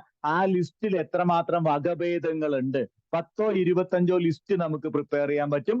ഒരു സസ്പെക്ടിങ് മെത്തേഡിനകത്ത് ഒരു 10 പേരെ നിങ്ങൾ ആഡ് ചെയ്യുകയാണെങ്കിൽ നിങ്ങളുടെ സസ്പെക്ടിങ് ലിസ്റ്റിനകത്ത് 250 പേര് വരും. അങ്ങനെ ഫീൽഡിൽ ഇറങ്ങി ഇതിനു വേണ്ടി നമ്മൾ വർക്ക് ചെയ്യുന്ന സമയത്ത് നമ്മുടെ ലിസ്റ്റിനകത്ത് പല പേരുകൾ നമുക്ക് എഴുതിയിടാൻ പറ്റും. അപ്പൊ നിങ്ങൾ വിചാരിക്കും ഈ സസ്പെക്ടിങ് ലിസ്റ്റും പ്രോസ്പെക്ടിങ് ലിസ്റ്റും ഒന്നാണോ? നല്ല കേട്ടോ. അപ്പൊ സസ്പെക്ട് ചെയ്യാനുള്ള കഴിവുണ്ടാവണം. സസ്പെക്ട് ചെയ്യാനുള്ള കഴിവ് എന്ന് പറഞ്ഞു കഴിഞ്ഞാൽ എന്താ? ആരെയൊക്കെ എന്റെ MDRT കംപ്ലീറ്റ് ചെയ്യാൻ വേണ്ടിയിട്ട് ഈ വർഷം ഇൻഷുറൻസ് പോളിസി അവരോട് പറയാൻ പറ്റും എന്നുള്ളതാണ് സസ്പെക്ടിങ് സ്കിൽ. ഇനി എന്താ? Fact finding. അങ്ങനെ നിങ്ങൾ കുറെ പേരെ സസ്പെക്ടിങ് ലിസ്റ്റിൽ ബ്ലൈൻഡ് ആയിട്ട് എഴുതി. സസ്പെക്ടിങ് ചെയ്യുന്ന സമയത്ത് അവരെ കുറിച്ച് യാതൊരു ചിന്തയില്ല. നമ്മൾ ഇരുന്ന് ഇങ്ങനെ വൈകുന്നേരത്ത് ഇപ്പൊ നോക്കൂ, ക്ലാസ് കഴിഞ്ഞു, ഇല്ലെങ്കിൽ ഈ സമയത്ത് നിങ്ങൾ ഇരുന്ന് എഴുതുകയാണ് അവരെ ചെയ്യാൻ. സുഭാഷ്, ശുഭശ്രീ, രാകേഷ്, ബൈജു, സിന്ധു, ഇല്ലെങ്കിൽ അങ്ങനെ കുറെ പേരുടെ പേര് മാത്രം സസ്പെക്ടിങ് ലിസ്റ്റിൽ എപ്പോഴും പേരുകൾ മാത്രം ഉണ്ടാവുള്ളൂ. അവരെ കുറിച്ച് ചിലപ്പോൾ പ്രത്യേകിച്ച് പിക്ചറുകളൊന്നും ഉണ്ടാവില്ല. ഒരു ചെറിയ മിന്നിമറയിൽ, ഒരു നിഴല് പോലെ, ഒരു മഞ്ഞുമൂടൽ പോലെ നമ്മളുടെ ഇടയിൽ നമുക്ക് കുറച്ച് ലിസ്റ്റുകൾ ഉണ്ടാവും. സസ്പെക്ടിങ് അങ്ങനെയാണ് നമ്മൾ നടത്തുക. ഇനി ഫാക്ട് ഫൈൻഡിങ് പറഞ്ഞാൽ എന്താ? നമ്മൾ അങ്ങനെ സസ്പെക്ട് ചെയ്ത വ്യക്തികൾ നമ്മൾ ആഗ്രഹിക്കത്തക്ക രീതിയിൽ, ഇല്ലെങ്കിൽ നമുക്ക് ഈ വർഷത്തെ MDRTക്ക് പ്രീമിയം തരത്തക്ക രീതിയിൽ അവർക്ക് കഴിവുണ്ടോ എന്ന് ചെക്ക് ചെയ്ത് റെക്കോർഡ് ചെയ്യുന്നതിനെയാണ് ഫാക്ട് ഫൈൻഡിങ് എന്ന് പറയാം. ഇപ്പൊ നോക്കൂ, ഉദാഹരണത്തിന് രാകേഷ് എന്ന് പറയുന്ന ഒരാളെ നിങ്ങൾ ലിസ്റ്റിൽ എഴുതി. നിങ്ങൾ ചിന്തിക്കുന്നു അയാൾക്ക് 1 ലക്ഷം വർഷത്തിൽ പ്രീമിയം അടയ്ക്കാനുള്ള കഴിവുണ്ട് എന്ന് പറഞ്ഞ് നിങ്ങൾ എഴുതുന്നു. നിങ്ങൾക്ക് ആകെ അറിയുന്നത് രാകേഷ് എന്നുള്ള പേര് മാത്രമാണ്. പക്ഷെ ഈ രാകേഷിനെ ചെന്ന് കാണുന്നതിന് മുമ്പ് രാകേഷിനെ കുറിച്ച് കുറെ കാര്യങ്ങൾ നമ്മൾ മനസ്സിലാക്കി വെച്ചിരിക്കണം, അല്ലെ? ഒന്ന്, രാകേഷിന്റെ വയസ്സറിഞ്ഞിട്ടില്ലെങ്കിലും കുഴപ്പമില്ല, നമുക്ക് കണ്ടറിയാം. എക്സാക്ട് ഡേറ്റ് ഓഫ് ബർത്ത് അറിഞ്ഞിട്ടില്ലെങ്കിലും ഒരാളെ കണ്ടു കഴിഞ്ഞാൽ നമുക്ക് ഏകദേശം ഒരു വയസ്സൊക്കെ നമുക്ക് ഐഡന്റിഫൈ ചെയ്യാൻ പറ്റും. അപ്പൊ രാകേഷിന്റെ ജോലി എന്താണ്, രാകേഷ് എവിടെയാണ് താമസിക്കുന്നത്, രാകേഷ് ഏത് ടൈപ്പ് വണ്ടിയാണ് ഉപയോഗിക്കുന്നത്, രാകേഷിന് കുട്ടികളുണ്ടെങ്കിൽ ഏത് സ്കൂളിലാണ് പഠിക്കുന്നത്, അവര് പർച്ചേസിനും മറ്റു കാര്യങ്ങൾക്കൊക്കെ പോവുകയാണെങ്കിൽ ഏത് ഏരിയയിലാണ്, അയാളുടെ ഏകദേശം ഒരു ഇൻകം, ലൈഫ് സ്റ്റൈല്, എത്രമാത്രം ഇൻകം ഉണ്ടാക്കാൻ വേണ്ടിയിട്ട് അയാൾ എത്രമാത്രം വർക്ക് ചെയ്യുന്നുണ്ട്, ഹാർഡ് വർക്ക് ചെയ്യുന്നുണ്ട് എന്നുള്ളതൊക്കെ നമുക്ക് മനസ്സിലാക്കി കഴിഞ്ഞാൽ, നമുക്ക് അയാളെ കുറിച്ചുള്ള ഏകദേശം ഒരു പിക്ചർ കിട്ടിയാൽ നമുക്ക് എന്ത് ചെയ്യാൻ പറ്റും? കൃത്യമായിട്ട് അയാൾക്ക് ആവശ്യമായിട്ടുള്ള ഒരു സമ്മഷോടും മറ്റു കാര്യങ്ങളും ഒക്കെ അയാളെ കാണുന്നതിന് മുമ്പ് തന്നെ നമുക്ക് അയാളോട് ചെന്ന് പ്രസന്റ് ചെയ്യാൻ പറ്റും. പക്ഷെ പലരും എന്ത് ചെയ്യുന്നു വെച്ച് കഴിഞ്ഞാൽ സസ്പെക്ട് ചെയ്യും, ഈ ഫാക്ട് ഫൈൻഡിങ് കൃത്യമായിട്ട് നടത്തില്ല. ഈ ഫാക്ട് ഫൈൻഡിങ് കൃത്യമായിട്ട് നടത്തിയിട്ടില്ലെങ്കിൽ എന്താ സംഭവിക്കുക എന്ന് വെച്ച് കഴിഞ്ഞാൽ, ഞാൻ എന്നും പറയുന്നത് പോലെ നമ്മളൊരു ജോയിന്റ് കോളിനൊക്കെ നമ്മൾ ഡെവലപ്മെന്റ് ഓഫീസർ ABMSനെയൊക്കെ കൂട്ടിക്കൊണ്ടുപോയി കഴിഞ്ഞാൽ അവർ പെട്ടുകളയും. കാര്യം എന്താണെന്ന് വെച്ച് കഴിഞ്ഞാൽ, ഈ കസ്റ്റമറെ കുറിച്ച് കൃത്യമായിട്ടുള്ള ഒരു ധാരണയില്ലെങ്കിൽ നമുക്ക് എന്ത് ചെയ്യാൻ പറ്റില്ല. അപ്പൊ സസ്പെക്ടിങ് നടത്തണം. നിങ്ങൾ സസ്പെക്ടിങ് നടത്തുമ്പോൾ നിങ്ങളുടെ സസ്പെക്ടിങ് ലിസ്റ്റിൽ ഒരു 1000 പേരുണ്ട് എന്ന് വിചാരിക്കുക, അല്ലെങ്കിൽ 500 പേര്, എത്രയോ പേരുണ്ട് എന്ന് വിചാരിക്കുക. ഫാക്ട് ഫൈൻഡിങ്ങിലേക്ക് വരുന്ന സമയത്ത് കുറെ പേര് അതിൽ നിന്ന് ഒഴിവായി പോകും. കാരണം അവർക്ക് ചിലപ്പോൾ ഇൻഷുറൻസ് കൊടുക്കാൻ പറ്റാത്ത ഒരു സാഹചര്യമായിരിക്കും. നമ്മൾ കൃത്യമായിട്ട് അവരുടെ കാര്യങ്ങളൊക്കെ മനസ്സിലാക്കി വെച്ചപ്പോൾ അവർക്ക് പോളിസി കൊടുക്കാൻ പറ്റില്ല. അപ്പൊ ആ രീതിയിൽ വരുന്ന സമയത്ത് ഫാക്ട് ഫൈൻഡിങ് എന്ന് പറയുന്ന ഒരു സ്റ്റെപ്പ് നമ്മൾ നടത്തണം. പിന്നെ അടുത്ത എന്താ? പ്രോസ്പെക്ടിങ്. ഇപ്പൊ സസ്പെക്ടിങ്ങും ഫാക്ട് ഫൈൻഡിങ്ങും കഴിഞ്ഞതിന് ശേഷം മാത്രമേ പ്രോസ്പെക്ടിങ് നടത്താവൂ. പക്ഷെ പല ആളുകളും എന്ത് ചെയ്യുന്നു വെച്ച് കഴിഞ്ഞാൽ, സസ്പെക്ടിങ് കഴിഞ്ഞ് ഈ ഫാക്ട് ഫൈൻഡിങ് എന്ന് പറയുന്ന സ്റ്റെപ്പിനെ അവോയ്ഡ് ചെയ്തിട്ട് പ്രോസ്പെക്ടിങ്ങിലേക്ക് കടക്കും. ഇപ്പൊ പ്രോസ്പെക്ടിങ് ആണ് ഇനിയാണ് നമുക്ക് MDRT ആവാനുള്ള ആളുകളെ നമ്മൾ സെലക്ട് ചെയ്യുന്നത് കേട്ടോ, ഈ ഒരു സ്റ്റെപ്പിനകത്ത്. അപ്പൊ നിങ്ങൾ സസ്പെക്ടിങ് നടത്തി, നിങ്ങൾക്ക് ലിസ്റ്റിൽ ഒരു 10-500 പേരോ 250 പേരോ എത്രയോ ആയിക്കോട്ടെ, മിനിമം ഒരു MDRT ഏജന്റിന് MDRT ആവാൻ, നിങ്ങൾ ഒരു നോർമൽ ഇന്ന് വരെ MDRT ഒന്നും ആയിട്ടില്ലെങ്കിൽ നിങ്ങളുടെ സസ്പെക്ടിങ് ലിസ്റ്റിൽ നിങ്ങളുടെ ആ ഫണലിനകത്ത് ഒരു 250 പേരെങ്കിലും ഉണ്ടാവണം കേട്ടോ. ഈ 250 പേരെ കണ്ടെത്താനുള്ള മാർഗമുണ്ട്. അത് സസ്പെക്ടിങ് സ്കിൽ എന്ന് പറയുന്ന ഒരു സെഷനകത്ത് നമ്മൾ ഡിസ്കസ് ചെയ്യുന്നുണ്ട്, ബേജാറാവുമൊന്നും വേണ്ട. ഓക്കെ, അപ്പൊ അങ്ങനെ ചെയ്തോണം. ഇനി പ്രോസ്പെക്ടിങ്. ഇപ്പൊ പല ആളുകളും എന്നോട് പറയാറുണ്ട്, ഈ ബൈജുയിൽ നമ്മൾ പ്രോസ്പെക്ടിങ് നടത്തി, സസ്പെക്ടിങ് നടത്തി, ഫാക്ട് ഫൈൻഡിങ് ഒക്കെ നടത്തിയിട്ട് നമ്മൾ കസ്റ്റമറെ ചെന്ന് ഡയറക്റ്റ് ആയിട്ട് ലൈഫ് ഇൻഷുറൻസ് പറയുമ്പോൾ അവർ കേൾക്കാൻ തയ്യാറാവുന്നില്ല, അല്ലെ? ലൈഫ് ഇൻഷുറൻസിനെ കുറിച്ച് പറയുമ്പോൾ അവര് കേൾക്കാൻ തയ്യാറാവുന്നില്ല. അങ്ങനെയുള്ള ഒരു ആശങ്കയൊക്കെ നിങ്ങൾക്ക് ഉണ്ടെങ്കിൽ നമ്മൾ എന്ത് ചെയ്യാന്ന് വെച്ച് കഴിഞ്ഞാൽ, ലൈഫ് ഇൻഷുറൻസിന് വേണ്ടി കസ്റ്റമറെ കാണണ്ട, നിങ്ങൾ ഹെൽത്ത് ഇൻഷുറൻസിന് വേണ്ടി കസ്റ്റമറെ കാണും. LICയുടെ ഹെൽത്ത് ഇൻഷുറൻസ് പിന്നെ നമ്മുടെ കയ്യിലുണ്ട്, അല്ലെ? LICയുടെ ഹെൽത്ത് ഇൻഷുറൻസ് നമുക്ക് ക്യാൻസർ കവർ പോലുള്ള, നമ്മുടെ ആരോഗ്യരക്ഷയ്ക്ക് പോലുള്ള പോളിസികൾ ഉണ്ട്, നമ്മുടെ ക്രിട്ടിക്കൽ ഇൽനെസ് റൈഡർ ഉണ്ട്, അല്ലെങ്കിൽ നമ്മൾ ഏതെങ്കിലും മറ്റ് കമ്പനികളുടെ ഹെൽത്ത് ഇൻഷുറൻസ് ഏജൻസി ഉണ്ടെങ്കിൽ മതി. നമുക്ക് എന്ത് വേണം? നമ്മൾ പറയുന്നത് കേൾക്കാൻ ആ കസ്റ്റമർ അവിടെ റെഡി ആയിട്ട് ഉണ്ടാവണം. അപ്പൊ നമ്മൾ എന്ത് ചെയ്യുക? ഹെൽത്ത് ഇൻഷുറൻസ് പിച്ച് ചെയ്തുകൊണ്ട്, ഞാനൊക്കെ എന്റെ ഏറ്റവും കൂടുതൽ MDRTക്ക് വേണ്ടിയിരിക്കുന്ന പോളിസികൾ കൺവേർട്ട് ആയിരിക്കുന്നത് ഞാൻ ഫസ്റ്റ് തന്നെ അവരുടെ അടുത്ത് ചെന്ന് ഹെൽത്ത് ഇൻഷുറൻസിനെ കുറിച്ച് സംസാരിക്കും. അപ്പൊ ഇന്നത്തെ കാലത്ത് ഹെൽത്ത് ഇൻഷുറൻസ് എടുക്കാൻ എല്ലാവരും വില്ലിങ്ങാ. കാര്യം എന്താന്ന് വെച്ച് കഴിഞ്ഞാൽ, കഴിഞ്ഞ ദിവസം ഒരു പുസ്തകത്തിൽ ഞാൻ വായിച്ചപ്പോൾ ഞാൻ കേട്ട ഒരു ഡയലോഗാണ്, നിങ്ങൾക്ക് വേണമെങ്കിൽ ലൈഫ് ഇൻഷുറൻസ് എടുക്കാതിരിക്കാം, കാരണം മരണം എന്ന് പറയുന്നത് സംഭവിക്കുമെങ്കിൽ കൂടെ നമുക്ക് ഓരോരുത്തർക്കും അറിയാം, നമ്മൾ കൊടുത്തിരിക്കുന്ന ഓരോ പോളിസിയിലും എത്ര പേർക്ക് ഡെത്ത് സംഭവിക്കുന്നുണ്ട് എന്നുള്ളതൊക്കെ, അല്ലേ? പക്ഷെ ഹെൽത്ത് ഇൻഷുറൻസ് എന്ന് പറയുമ്പോൾ എന്താ സംഭവം? അവരുടെ ജീവിതത്തിൽ ഏതെങ്കിലും ഒരു ഘട്ടത്തിൽ ഒരു അസുഖത്തെയോ അപകടത്തെയോ അവർക്ക് ഫേസ് ചെയ്യേണ്ടി വരും. ചിലപ്പോൾ അത് വയസ്സായിട്ടായിരിക്കും. ഇന്നലെ എന്റെ ഒരു ഫ്രണ്ട് പറഞ്ഞു, അതായത് 80 വയസ്സായ അവരുടെ ഹസ്ബൻഡിന്റെ അച്ഛന് ക്യാൻസർ വന്നു. പക്ഷേ പാർട്ടിക്ക് 80 വയസ്സായി, ഹെൽത്ത് ഇൻഷുറൻസ് ഒന്നും എടുത്തില്ല. അതുകൊണ്ട് തന്നെ വലിയ വലിയ ചികിത്സാ ചെലവുകളാണ് അതിനുവേണ്ടി നേരിടേണ്ടി വരുന്നതെന്ന്. അപ്പൊ പ്രോസ്പെക്ടിങ് നടത്താൻ എളുപ്പമുള്ള ഒരു മാർഗം എന്ന നിലയിലാണ് ഞാൻ ഹെൽത്ത് ഇൻഷുറൻസിനെ പറയുന്നത്. അങ്ങനെ ഹെൽത്ത് ഇൻഷുറൻസ് കൊടുക്കുമ്പോൾ നിങ്ങൾക്ക് ഒരു ഗുണം കൂടെ ഉണ്ട്, ആ ഫാമിലിയുടെ ഫുൾ ഡീറ്റെയിൽ. കാരണം സാധാരണ ഇന്ന് ഹെൽത്ത് ഇൻഷുറൻസ് എടുക്കുക പറഞ്ഞാൽ ഒരു നോർമൽ വ്യക്തി ഫാമിലിയുടെ പേരിലാണ് എടുക്കുക. അപ്പൊ ഭാര്യയുടെ വയസ്സ്, കുട്ടികളുടെ വയസ്സ്, ഇല്ലേ, എല്ലാ ഡീറ്റെയിലും നമുക്ക് കിട്ടും. അവരുമായിട്ട് നമുക്കൊരു കണക്ഷനും വരും. കാരണം നമ്മളുടെ കയ്യിൽ നിന്ന് ഒരു കസ്റ്റമർ ഒന്നും വാങ്ങാത്തിടത്തോളം കാലം അവർ നമ്മളുടെ പ്രോസ്പെക്ട് മാത്രമാണ്. എന്തെങ്കിലും നമ്മളുടെ കയ്യിൽ നിന്ന് പർച്ചേസ് ചെയ്യുന്ന സമയത്ത് അവർ നമ്മളുടെ കസ്റ്റമർ ആവും. അപ്പൊ കസ്റ്റമർക്ക് വിൽക്കാനാണ് എളുപ്പം, പ്രോസ്പെക്റ്റിന് വിൽക്കാനല്ല. അപ്പൊ എന്തെങ്കിലും ഒരു സാധനം കൊടുത്ത് നമ്മൾ നമ്മുടെ പ്രോസ്പെക്റ്റിനെ കസ്റ്റമർ ആക്കി മാറ്റുമ്പോൾ കസ്റ്റമർ എപ്പോഴും നമ്മൾ വേറെ അഡീഷണൽ ആയിട്ട് എന്തെങ്കിലും ഒരു കാര്യം പറയുമ്പോൾ അവർ വാങ്ങാൻ തയ്യാറാവും. അപ്പൊ പ്രോസ്പെക്റ്റിനെ കസ്റ്റമർ ആക്കി മാറ്റാനുള്ള ഏറ്റവും നല്ല മാർഗം എന്ന് പറയുന്നത് ഹെൽത്ത് ഇൻഷുറൻസ് കൊടുക്കലാണ്. ഞാനൊരു വേ പറഞ്ഞു എന്നുള്ളൂ കേട്ടോ, പ്രോസ്പെക്ടിങ്ങിന് വേണ്ടിയിട്ട് ഒരു വേ പറഞ്ഞതാണ്.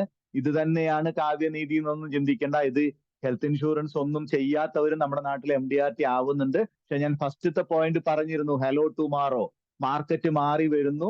വളരെ ഈസി ആയിട്ട് കസ്റ്റമറെ പിച്ച് ചെയ്യാനുള്ള, കാരണം ഹെൽത്ത് ഇൻഷുറൻസിന് ഒരു ബെനിഫിറ്റ് എന്താന്ന് വെച്ച് കഴിഞ്ഞാൽ അവരോ അവരുടെ ബന്ധുക്കളോ കുടുംബക്കാരോ ആരെങ്കിലും ഒക്കെ ആശുപത്രി കിടന്നിട്ട് മെഡിക്കൽ ബില്ല് അടച്ചിട്ട് വലിയ ബുദ്ധിമുട്ടിലേക്ക് വന്നിട്ടുണ്ടാവും. അതുകൊണ്ടാണ് ഞാൻ നിങ്ങൾക്ക് എന്തെങ്കിലും പ്രോസ്പെക്ടിങ്ങിന് ബുദ്ധിമുട്ടുണ്ട്, ലൈഫ് ഇൻഷുറൻസ് പിച്ച് ചെയ്യാനുണ്ടെങ്കിൽ കറക്റ്റ് ആയിട്ട് നിങ്ങൾ ഹെൽത്ത് ഇൻഷുറൻസ് പറഞ്ഞ ആ വീട്ടിൽ കയറി ഒരു പോളിസി, മിക്കവാറും നിങ്ങൾ ഒരു 10 പേരെ ഹെൽത്ത് ഇൻഷുറൻസിന് വേണ്ടി അപ്രോച്ച് ചെയ്യുന്ന സമയത്ത് ഒരു 5-6 പേര് ഹെൽത്ത് ഇൻഷുറൻസ് വാങ്ങിക്കും. അപ്പൊ ആ ഫാമിലിയുടെ ഡീറ്റെയിൽ ഒക്കെ നമ്മുടെ കയ്യിൽ കിട്ടുന്ന സമയത്ത് നമുക്ക് പ്രോസ്പെക്ടിങ്ങിനുള്ള ഒരു എളുപ്പ മാർഗമായിട്ട് മാറും. ഞാൻ പരീക്ഷിച്ച് വിജയിച്ച ഒരു കാര്യമാണ് കേട്ടോ.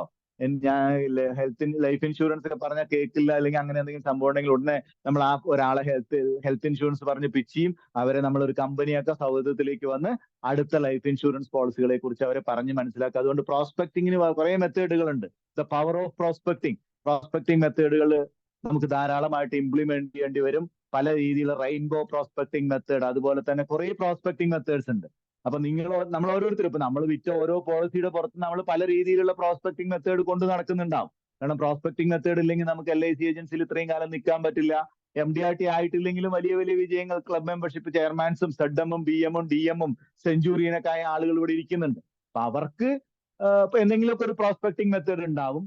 ആ പ്രോസ്പെക്ടിങ് മെത്തേഡിനെ MDRT ആവത്തക്ക രീതിയിലുള്ള ഒരു പ്രോസ്പെക്ടിങ് മെത്തേഡിലേക്ക് കൊണ്ടുവരിക എന്നുള്ളതാണ് പവർ ഓഫ് പ്രോസ്പെക്ടിങ്ങിനെ കുറിച്ച് ധാരാളമായിട്ട് ഞാൻ പഠിക്കാൻ പറഞ്ഞത്.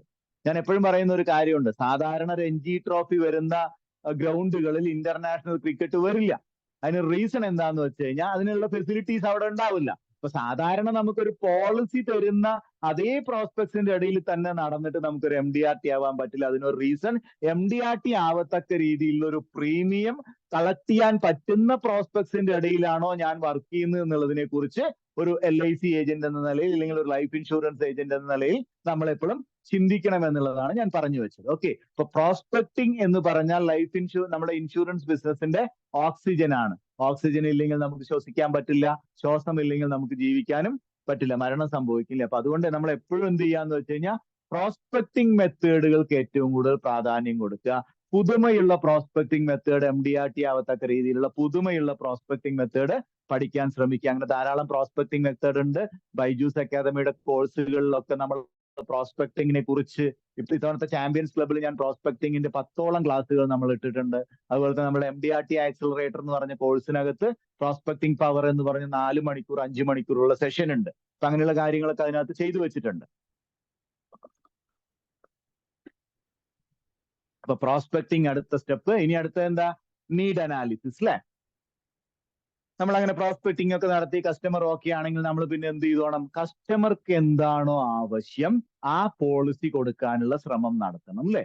നമുക്ക് ഏകദേശം നമ്മുടെ LICക്ക് ഒരു 10-30+ പോളിസികളുണ്ട്. എല്ലാ പോളിസികളും ഒന്നിനൊന്ന് മെച്ചമാണ്. പക്ഷെ ഓരോ ആവശ്യത്തിനാണ് അത് അവിടെ ആക്ച്വറിയന്മാർ ഉണ്ടാക്കി വെച്ച് LIC അതിന് ഇൻട്രൊഡ്യൂസ് ചെയ്തിരിക്കുന്നത്. അപ്പൊ നമ്മുടെ മുന്നിലിരിക്കുന്ന കസ്റ്റമറുടെ ആവശ്യം എന്താണെന്ന് തിരിച്ചറിഞ്ഞുകൊണ്ട് പോളിസി കൊടുക്കാനുള്ള ഒരു ശ്രമം നമ്മൾ നടത്തണം. അല്ലാതെ നമ്മൾ സ്വമേധയാ ചിന്തിച്ചു വെച്ച ഒരു പ്ലാനിന്റെ പുറത്തോ, അല്ലെങ്കിൽ നമുക്ക് ഏറ്റവും ഇഷ്ടമുള്ള ഒരു പ്രോഡക്റ്റിന്റെ പുറത്തോ, അല്ലെങ്കിൽ ഏറ്റവും ഇഷ്ടമുള്ള ഒരു സമ്മേഷോറിന്റെ പുറത്തോ ചെന്ന് പോളിസി വിൽക്കാൻ ശ്രമിക്കരുത്. ഒരു കസ്റ്റമർക്ക് എന്ത് വേണം, അത് ചിലപ്പോൾ നീഡ് നോക്കുക. അവർക്ക് നീഡ് എന്ന് പറയുന്നത് റിട്ടയർമെന്റ് പ്ലാനിങ്ങിലായിരിക്കും, ചിലപ്പോൾ കുട്ടികളുടെ എഡ്യൂക്കേഷനിലായിരിക്കും, ചിലപ്പോൾ ഒരു ക്യാൻസർ കവർ പോളിസിക്കകത്തായിരിക്കും, ചിലപ്പോൾ അവർക്ക് വേണ്ടത് ഏറ്റവും വലിയ കവറേജ് ഉള്ള ഒരു ടേം പ്ലാൻ ആയിരിക്കും. അപ്പൊ കസ്റ്റമർക്ക് എന്താണോ ആവശ്യം എന്നുള്ളത് അനലൈസ് ചെയ്യാനുള്ള കപ്പാസിറ്റി വേണം. അങ്ങനെ അനലൈസ് ചെയ്യണം എന്നുണ്ടെങ്കിൽ നമ്മൾ എന്ത് ചെയ്തോണം? ആ കസ്റ്റമറുമായിട്ട് തുറന്ന ഒരു ചർച്ചയ്ക്ക് ഒരു കൺസൾട്ടേറ്റീവ് മോഡൽ അല്ലെ, ഒരു കൺസൾട്ടേഷൻ മോഡൽ ഇരുന്നു കൊണ്ട് സംസാരിച്ച് എന്തൊക്കെയാണ് വേണ്ട, എന്താണ് അവർ ഉദ്ദേശിക്കുന്ന രീതിയിലൊക്കെ ചർച്ച ചെയ്യാൻ നിങ്ങൾക്ക് കഴിഞ്ഞാൽ അതൊരു മികച്ച സ്റ്റെപ്പാവും. അപ്പൊ നീഡ് അനാലിസിസ് എന്ന് പറയുന്ന ഒരു ഇമ്പോർട്ടന്റ് സ്റ്റെപ്പാണ്. ഇനി നമുക്ക് ഏറ്റവും കൂടുതൽ പ്രീമിയം നീഡ് അനാലിസിസിൽ ഒരു കാര്യം മാത്രം ഞാൻ പറയാം കേട്ടോ, ഇതൊരു സ്റ്റെപ്പ് അല്ല. കാരണം ഞാൻ ഏറ്റവും കൂടുതൽ പോളിസികൾ വിട്ടിരിക്കുന്ന റിട്ടയർമെന്റ് പ്ലാനിംഗ് എന്നുള്ള ഒരു കോൺസെപ്റ്റിനകത്താണ്. ജീവൻ ഉമങ്ങിന്റെ വലിയ വലിയ സംരക്ഷയോടൊക്കെ എനിക്ക് കൊടുക്കാൻ പറ്റിയത് റിട്ടയർമെന്റ് പ്ലാനിംഗ് എന്ന് പറയുന്ന ഒരു കോൺസെപ്റ്റിനകത്താണ്. ഇവിടെ ഇരിക്കുന്ന പല ആളുകളും വലിയ വലിയ പോളിസികളൊക്കെ വിൽക്കുന്നത് റിട്ടയർമെന്റ് പ്ലാനിങ്ങിന്റെ കോൺസെപ്റ്റിനകത്തായിരിക്കും. അപ്പൊ റിട്ടയർമെന്റ് പ്ലാനിങ്ങിനെ കുറിച്ച് കൃത്യമായിട്ടൊരു ധാരണ വേണം. എന്തുകൊണ്ട് റിട്ടയർമെന്റ് പ്ലാനിങ് എടുക്കണം, എന്തുകൊണ്ട് എക്സിറ്റ് ഓപ്ഷൻ എടുക്കണം, റിട്ടയർമെന്റ് പ്ലാനിങ് എടുത്തിട്ടില്ലെങ്കിൽ എന്തൊക്കെയാ സംഭവിക്കുക, നിങ്ങൾ റിട്ടയർമെന്റ് ആവുന്ന സമയത്ത് ഏതൊക്കെ രീതിയിൽ നിങ്ങൾക്ക് വേണ്ടി പ്രവർത്തിക്കാനാവും, 3M എന്നൊക്കെ പറഞ്ഞ് ധാരാളം റിട്ടയർമെന്റ് പ്ലാനിങ്ങിന്റെ ടെക്നിക്സ് മറ്റു കാര്യങ്ങൾ. ഇത് റിട്ടയർമെന്റ് പ്ലാനിങ്ങിനെ ബേസ് ചെയ്തിട്ട് നിങ്ങൾ ഒരു എക്സ്പേർട്ട് ആവുകയാണെങ്കിൽ MDRT ചെയ്യാൻ ഏറ്റവും എളുപ്പമുള്ള ഒരു സംഗതിയായിട്ട് ഈ ഒരു പ്രോഡക്ട്സ് മാറി. ഇന്ന് LICക്ക് ഏറ്റവും കൂടുതൽ പ്രോഡക്റ്റ് ഉള്ളതും റിട്ടയർമെന്റ് പ്ലാനിങ്ങിന്റെ പുറത്താണ്. ജീവൻ ശാന്തി ആയിക്കോട്ടെ, ജീവൻ അക്ഷയ ആയിക്കോട്ടെ, സരൾ പെൻഷൻ ആയിക്കോട്ടെ, ജീവൻ ഉമംഗ് ആയിക്കോട്ടെ, ജീവൻ ഉത്സവ് ആയിക്കോട്ടെ, ജീവൻ ധാര ആയിക്കോട്ടെ, lot of products in retirement planning. കാരണം സ്പെഷ്യലൈസ്ഡ് ഉള്ള ആളുകൾ പറയുന്നു അടുത്ത 20 to 30 years ലോകത്തിന് വേണ്ടി വരുന്ന രണ്ട് ഫിനാൻഷ്യൽ പ്രോഡക്റ്റേ ഉള്ളൂ. അതൊന്ന് റിട്ടയർമെന്റ് പ്ലാനിങ്ങും ഹെൽത്ത് ഇൻഷുറൻസും ആണ്. ഞാൻ നേരത്തെ പറഞ്ഞില്ലേ, ഹെൽത്ത് ഇൻഷുറൻസിന് വേണ്ടി പ്രോസ്പെക്ടിങ് നടത്തിയിട്ട് ധാരാളം റിട്ടയർമെന്റ് പ്ലാനിങ് ഞാൻ വിറ്റിട്ടുണ്ട്. അത് എന്താ പറയുന്നത്, കാരണം റിട്ടയർമെന്റ് പ്ലാനിങ് എന്ന് പറയുന്നത്, ഹെൽത്ത് ഇൻഷുറൻസ് എന്ന് പറയുന്നത് ഇനിയുള്ള എത്ര വർഷമാണ്, 20 to 30 years ഇന്ത്യൻ മാർക്കറ്റില് വേൾഡ് വൈഡ് ആയിട്ട് ആവശ്യമുള്ള ഒരു ഫിനാൻഷ്യൽ പ്രോഡക്റ്റ് ആണ്. അപ്പൊ ഈ രണ്ട് കാര്യങ്ങളിൽ നിങ്ങൾ എക്സ്പേർട്ട് ആയാൽ എങ്ങനെ ഒരു കസ്റ്റമറുടെ മുമ്പിൽ റിട്ടയർമെന്റ് പ്ലാനിങ് പിച്ച് ചെയ്യണം, എങ്ങനെയാണ് അത് പറഞ്ഞു കൊടുക്കേണ്ടത്, റിട്ടയർമെന്റ് പ്ലാനിങ്ങിന് വേണ്ടി എത്ര രൂപ നിങ്ങൾ ഇപ്പൊ അടച്ചാൽ അത്ര കാലത്ത് എന്ത് കിട്ടും, അത് സിംഗിൾ പ്രീമിയം ആയിക്കോട്ടെ, റെഗുലർ പ്രീമിയം ആയിക്കോട്ടെ, ജീവൻധാര ആയിക്കോട്ടെ, ഉത്സവം ആയിക്കോട്ടെ, ഏത് പോളിസി വേണമെങ്കിലും നമുക്ക് റിട്ടയർമെന്റ് പ്ലാനിങ്ങിനെ കുറിച്ച് കൊടുക്കാം. അപ്പൊ റിട്ടയർമെന്റ് പ്ലാനിങ് പിച്ച് ചെയ്യാനുള്ള ഒരു കഴിവ് നമുക്ക് ഉണ്ടായിരിക്കണം. അതിനെക്കുറിച്ച് പഠിക്കാനുള്ള ഒരു സ്റ്റെപ്പ് നമ്മൾ എടുക്കണം. ഓക്കെ, ഇനി പ്രോഡക്റ്റ് മാസ്റ്ററി. നമ്മുടെ എല്ലാ പ്രോഡക്റ്റുകളെ കുറിച്ച് നമുക്ക് കൃത്യമായിട്ടുള്ള ഒരു അറിവ് ഉണ്ടായിരിക്കണം. ഒരാളുടെ മുമ്പിൽ ഇരുന്ന് നമ്മൾ നീഡ് അനലൈസ് ചെയ്തു, കാര്യങ്ങളൊക്കെ മനസ്സിലായി കഴിഞ്ഞാൽ ആ സമയത്ത് ഫോൺ എടുത്തുകൊണ്ട് ഡെവലപ്മെന്റ് ഓഫീസറെ വിളിച്ചിട്ട് സാറേ ഏത് പ്രോഡക്റ്റ് ആണ് കൊടുക്കേണ്ടതെന്ന് കസ്റ്റമറുടെ മുമ്പിൽ വെച്ച് ചോദിക്കരുത്. അതിന്റെ അണ്ടർ റൈറ്റിംഗ് റൂളുകളും അത് കൊടുക്കാൻ പറ്റുമോ. കഴിഞ്ഞ ദിവസം ബ്രാഞ്ചിൽ വെച്ച് കണ്ടപ്പോൾ എന്റെ ഒരു സുഹൃത്ത് പറഞ്ഞു അവർക്ക് നല്ലൊരു പോളിസി കിട്ടി. ഒരു ലേഡിയാണ്, IT ഒക്കെ ഫയൽ ചെയ്തിട്ടുണ്ട്, 3 വർഷത്തെ IT ഉണ്ട്, ഇൻകം പ്രൂഫ് ഒക്കെ ഉണ്ട്. പക്ഷെ എത്ര സമ്മേഷനോട് അവർക്ക് കൊടുക്കാൻ പറ്റുന്നുള്ളതിനെ കുറിച്ച് ഒരു ധാരണയില്ല. 15 കൊടുക്കാൻ പറ്റുമോ, 10 കൊടുക്കാൻ പറ്റുമോ. അപ്പൊ നമ്മൾ എന്ത് മനസ്സിലാക്കി വെക്കണം, അണ്ടർ റൈറ്റിംഗ് റൂളിനെ കുറിച്ചും പ്രോഡക്റ്റുകളെ കുറിച്ചും, ഏതൊക്കെ പ്രോഡക്റ്റ് ക്ലാസ് 1 ലേഡിക്ക് കൊടുക്കാം, ക്ലാസ് 2, അങ്ങനെ കുറെ കാര്യങ്ങളുണ്ട്. അപ്പൊ പ്രോഡക്റ്റിനകത്ത് നമ്മൾ മാസ്റ്റർ ആയിരിക്കണം. ഏതൊക്കെ പ്രോഡക്റ്റ് ഏതൊക്കെ ആൾക്ക് കൊടുക്കാൻ പറ്റും എന്നുള്ളത് അവരുടെ നീഡ് അനലൈസ് ചെയ്തതിന് ശേഷം, അവിടെ ഫാക്ട് ഫൈൻഡിങ് ഒക്കെ നടത്തിയതിനു ശേഷം നമുക്കത് പറഞ്ഞു കൊടുക്കാനും നമുക്ക് സ്വമേധയാ തീരുമാനം എടുക്കാനുള്ള കഴിവുണ്ടാവണം. കസ്റ്റമറുടെ മുമ്പിൽ വെച്ചിട്ട് നമ്മൾ അത് വേറെ ആരെങ്കിലും വിളിച്ചു ചോദിച്ചു കഴിഞ്ഞാൽ കസ്റ്റമർ നമ്മളെ കുറിച്ച് ഒരു അണ്ടർ എസ്റ്റിമേഷൻ വരും. അപ്പൊ അതുകൊണ്ട് ഈ ഒരു സ്റ്റെപ്പിനകത്ത് നിങ്ങൾ കോൺസെൻട്രേറ്റ് ചെയ്യുക, പ്രോഡക്റ്റ് മാസ്റ്ററി. ഇതിനടുത്ത് എന്താ, പ്രസന്റേഷൻ. ഇപ്പൊ നമ്മൾ എങ്ങനെയാ പ്രസന്റേഷൻ കൊടുക്കണേ, അല്ലെ? നമ്മൾ മാർക്കറ്റിൽ അവൈലബിൾ ആയിട്ടുള്ള, പ്ലേ സ്റ്റോറിൽ അവൈലബിൾ ആയിട്ടുള്ള കുറച്ച് ഫ്രീ ആപ്പുകളൊക്കെ ഉണ്ട്. ഈ ആപ്പുകളൊക്കെ വെച്ചിട്ടായിരിക്കും നമ്മൾ പ്രസന്റേഷൻ കൊടുക്കുന്നുണ്ടാവുക. അതിന്റെ ഒരു PDF എടുക്കും. നോർമലി പ്രിന്റ് ഔട്ട് കൊടുക്കുന്ന ഏജന്റുമാർ വളരെ കുറവാണ്. ഇപ്പൊ സാധാരണ ഞാൻ കണ്ടിരിക്കുന്നത് എന്താന്ന് വെച്ച് കഴിഞ്ഞാൽ, പ്രസന്റേഷൻ നമ്മൾ നല്ല രീതിയിൽ കൊടുത്താലേ പറ്റുള്ളൂ ഡിയർ ഫ്രണ്ട്സ്. കാരണം എന്താന്ന് വെച്ച് കഴിഞ്ഞാൽ, നമ്മൾ 5, 10, 15 വർഷത്തേക്ക് ഒരു പ്രോഡക്റ്റ് കൊടുക്കുന്നു, നമ്മൾ ഒരു പ്രീമിയം സ്റ്റാർട്ട് ചെയ്യുന്നു. പല പ്രീമിയങ്ങളും 2 3 വർഷം കഴിയുമ്പോൾ പെൻഡിങ് ആവുന്നു. എത്ര വലിയ പോളിസിയാണ്. അതിനൊരു റീസൺ എന്താന്ന് വെച്ച് കഴിഞ്ഞാൽ, നമ്മളൊരു പൂവർ പ്രസന്റേഷൻ ആണ് കസ്റ്റമർക്ക് കൊടുക്കുന്നതെങ്കിൽ അവർക്ക് അത് 15 വർഷം അടയ്ക്കാനുള്ള ഒരു മോട്ടിവേഷൻ കിട്ടില്ല. എന്തെങ്കിലും ഇടയ്ക്ക് വെച്ചിട്ട് എന്തെങ്കിലുമൊക്കെ ചെറിയ ചെറിയ ബുദ്ധിമുട്ടുകൾ വരുമ്പോൾ അവർ ആദ്യം സ്റ്റോപ്പ് ചെയ്യുന്നത് ഈ സേവിങ്സ് എന്ന് പറയുന്ന ഈ സാധനത്തെ ആയിരിക്കും. അതുകൊണ്ട് പ്രസന്റേഷൻ എന്ന് പറയുന്നത് അട്ട പിടിക്കുന്നത് പോലെ, നമ്മൾ പറഞ്ഞു കേട്ടില്ല, അട്ട പിടിക്കുന്നത് പോലെ എന്നൊരു പ്രസന്റേഷൻ കൊടുത്തു കഴിഞ്ഞാൽ അതിന്റെ അവസാനത്തെ പ്രീമിയം അടയ്ക്കത്തക്ക രീതിയിൽ വരെ നമ്മളപ്പോ സാധാരണ നമ്മൾ എന്താ ഇപ്പൊ ചെയ്യുന്നത്, ഒരു ഓൾ ഇൻ വൺ കാൽക്കുലേറ്ററോ എന്തിൽ നിന്നെങ്കിലും ഒരു സാധനം എടുത്തിട്ട് നമ്മൾ ഒരു പ്രസന്റേഷൻ PDF ആയിട്ട് അയച്ചു വിടും. പക്ഷെ അതിനകത്ത് പ്രീമിയം വേർഷൻ ഒക്കെ ഉണ്ട് കേട്ടോ ഈ കാൽക്കുലേറ്ററിന്റെ. അതൊന്നും നമ്മൾ ചെയ്യില്ല. നോർമലി കിട്ടുന്ന ഒരു സംഗതി, അതിനകത്ത് ഒരുപാട് ഓപ്ഷൻസ് ഉണ്ട്. കസ്റ്റമറുടെ ഫോട്ടോ ആഡ് ചെയ്യുക, അങ്ങനെ വണ്ടർഫുൾ ആയിട്ടുള്ള ഒരു സാധനമാണ്. പക്ഷേ ഇതൊക്കെ നമ്മൾ കൊടുക്കുന്നതിന് മുമ്പ് കസ്റ്റമറുടെ മുമ്പിൽ ഇരുന്ന് കാര്യങ്ങൾ പറഞ്ഞു കൊടുത്ത് ഒരു 1 പേജ് പ്രസന്റേഷൻ ഒക്കെ കൊടുത്തതിന് ശേഷം മാത്രമേ ഈ PDF അയച്ചു കൊടുക്കാവൂ. നമ്മൾ PDF അയച്ചും കൊടുത്തിട്ട് നീല ടിക്ക് വരുന്നുണ്ടോ എന്ന് പറഞ്ഞ് വെയിറ്റ് ചെയ്ത് നിൽക്കും. പക്ഷെ കസ്റ്റമർ ഇത് കാണണമെന്ന് വെച്ചാൽ, ഇനി ഇൻഷുറൻസിന്റെ ലാംഗ്വേജ് ആയതുകൊണ്ട് ചിലപ്പോൾ അവർക്ക് അത് മനസ്സിലാവണമെന്നില്ല. അപ്പൊ അതുകൊണ്ട് നമ്മൾ എന്ത് ചെയ്തോണെന്ന് വെച്ച് കഴിഞ്ഞാൽ, കസ്റ്റമറുടെ മുമ്പിൽ ഇരുന്ന് A4 ഷീറ്റ് ഒക്കെ വെച്ച് വരച്ച് കാണിച്ച്, നിങ്ങൾക്ക് ഇത്ര വയസ്സായി, നിങ്ങളുടെ കുട്ടിക്ക് ഇത്ര വയസ്സായി, നിങ്ങളുടെ കുട്ടി ഹയർ സ്റ്റഡീസിന് പോകുന്ന സമയത്ത് ഇത്ര വയസ്സാവുന്നുള്ള രീതിയിലൊക്കെ നമ്മൾ പറഞ്ഞ് മനസ്സിലാക്കി കൊടുത്ത് മികച്ച പ്രസന്റേഷൻ കൊടുക്കാൻ കഴിവുള്ള, അപ്പൊ പ്രസന്റേഷൻ എന്നുള്ളൊരു സ്കില്ലുണ്ട്. അത് നല്ല രീതിയിൽ കൊടുത്തു കഴിയുമ്പോൾ എന്ത് സംഭവിക്കുന്നു വെച്ച് കഴിഞ്ഞാൽ ഒരു പോളിസി എടുക്കും. നമ്മൾ എത്ര കാലത്തേക്കാണോ ആ പോളിസി കൊടുത്തത് അതുവരെ അവർ അതിനെക്കുറിച്ച് അടയ്ക്കുകയും ചെയ്യും. അപ്പൊ നല്ല പ്രസന്റേഷൻ കൊടുക്കുക എന്നുള്ളതാണ് അടുത്തൊരു സ്റ്റെപ്പ് എടുക്കേണ്ടത്. പ്രസന്റേഷൻ കൊടുക്കുമ്പോൾ എന്ത് സംഭവിക്കും? എത്ര തന്നെ മികച്ച പ്രസന്റേഷൻ കൊടുത്താലും ഒബ്ജക്ഷൻ എന്ന് പറയുന്ന ഒരു സംഗതി അവിടെ വരും. പല ഏജന്റുമാർക്കും തടസ്സമായി നിൽക്കുന്നത് ഈ ഒബ്ജക്ഷനെ എങ്ങനെ ഹാൻഡിൽ ചെയ്യാന്ന് അറിയാത്തത് കൊണ്ടാണ്. ഒരാൾ പറയാണ് പൈസ ഇല്ല, I have no money. Bank manager പോയപ്പോൾ അത് പറഞ്ഞില്ല. പക്ഷെ നമ്മൾ പറഞ്ഞപ്പോൾ അയാൾ പറഞ്ഞു, നമ്മൾ അയാളുടെ ലൈഫ് സ്റ്റൈലും മറ്റു കാര്യങ്ങളൊക്കെ കണ്ടിട്ടാ ക്യാൻവാസ് ചെയ്യാൻ പോയത്. പക്ഷെ നമ്മളോട് പറയുന്നു അയാള് പൈസ ഇല്ല. അപ്പൊ ഒരു ഒബ്ജക്ഷൻ വരുന്ന സമയത്ത് ആദ്യം എന്ത് ചെയ്തോണം? അതിനെ ആക്സെപ്റ്റ് ചെയ്തോണം. എന്ത് ഒബ്ജക്ഷൻ പറഞ്ഞാലും അതിനെ ആക്സെപ്റ്റ് ചെയ്തോണം.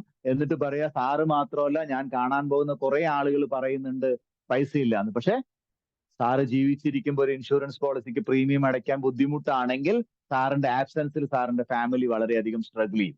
അപ്പൊ അങ്ങനെയുള്ള കുറെ ഒബ്ജക്ഷൻ ഹാൻഡ്ലിംഗ് മെത്തേഡുകൾ ഉണ്ട്. എങ്ങനെ ഒരു ഇൻഷുറൻസ് പോളിസി വെക്കുമ്പോൾ ഒരു 10-37 ടൈപ്പ് ഒബ്ജക്ഷൻ വരും. പക്ഷെ പോളിസി എടുക്കുന്ന ആൾ 5 ചോദിക്കുള്ളൂ. ആ ഒബ്ജക്ഷനെ എങ്ങനെ ഹാൻഡിൽ ചെയ്യണം എന്നുള്ളതിനെ കുറിച്ച് ഫലപ്രദമായിട്ട് നമുക്ക് അറിഞ്ഞിരിക്കണം. അല്ലെങ്കിൽ പല ഏജന്റുമാരും ആദ്യത്തെ 90 മീറ്റർ ഓടിയിട്ട് വിജയിയെ തീരുമാനിക്കുന്ന അവസാനത്തെ 10 മീറ്ററിൽ തോറ്റു പോകുന്നത് എന്തുകൊണ്ടാന്ന് വെച്ച് കഴിഞ്ഞാൽ ഈ ഒബ്ജക്ഷനെ ഫലപ്രദമായിട്ട് ഹാൻഡിൽ ചെയ്യാനുള്ള കഴിവില്ലാത്തതുകൊണ്ടാണ്. പ്രോഡക്റ്റ് മാത്രം പഠിച്ചുകൊണ്ട് ഇന്നത്തെ കാലത്ത് ഇൻഷുറൻസ് പോളിസി വിൽക്കാൻ പറ്റില്ല എന്നുള്ളൊരു യാഥാർത്ഥ്യം മനസ്സിലാക്കണമെന്ന് ഞാൻ അപേക്ഷിക്കുകയാണ്. പ്രോഡക്റ്റ് നമ്മൾ പഠിച്ചാൽ, നേരത്തെ അത് പറഞ്ഞു കഴിഞ്ഞു, പ്രോഡക്റ്റിലും മാസ്റ്റർ ആവണം. പക്ഷെ ഞാൻ നേരത്തെ പറഞ്ഞ എല്ലാ സ്റ്റെപ്പുകളിലൂടെയും നമ്മൾ കടന്നു പോകണം. അതിൽ ഇമ്പോർട്ടന്റ് ആയിട്ടുള്ള ഒരു സ്റ്റെപ്പാണ് ഒബ്ജക്ഷൻ ഹാൻഡ്ലിംഗ് എന്ന് പറയുന്നത്.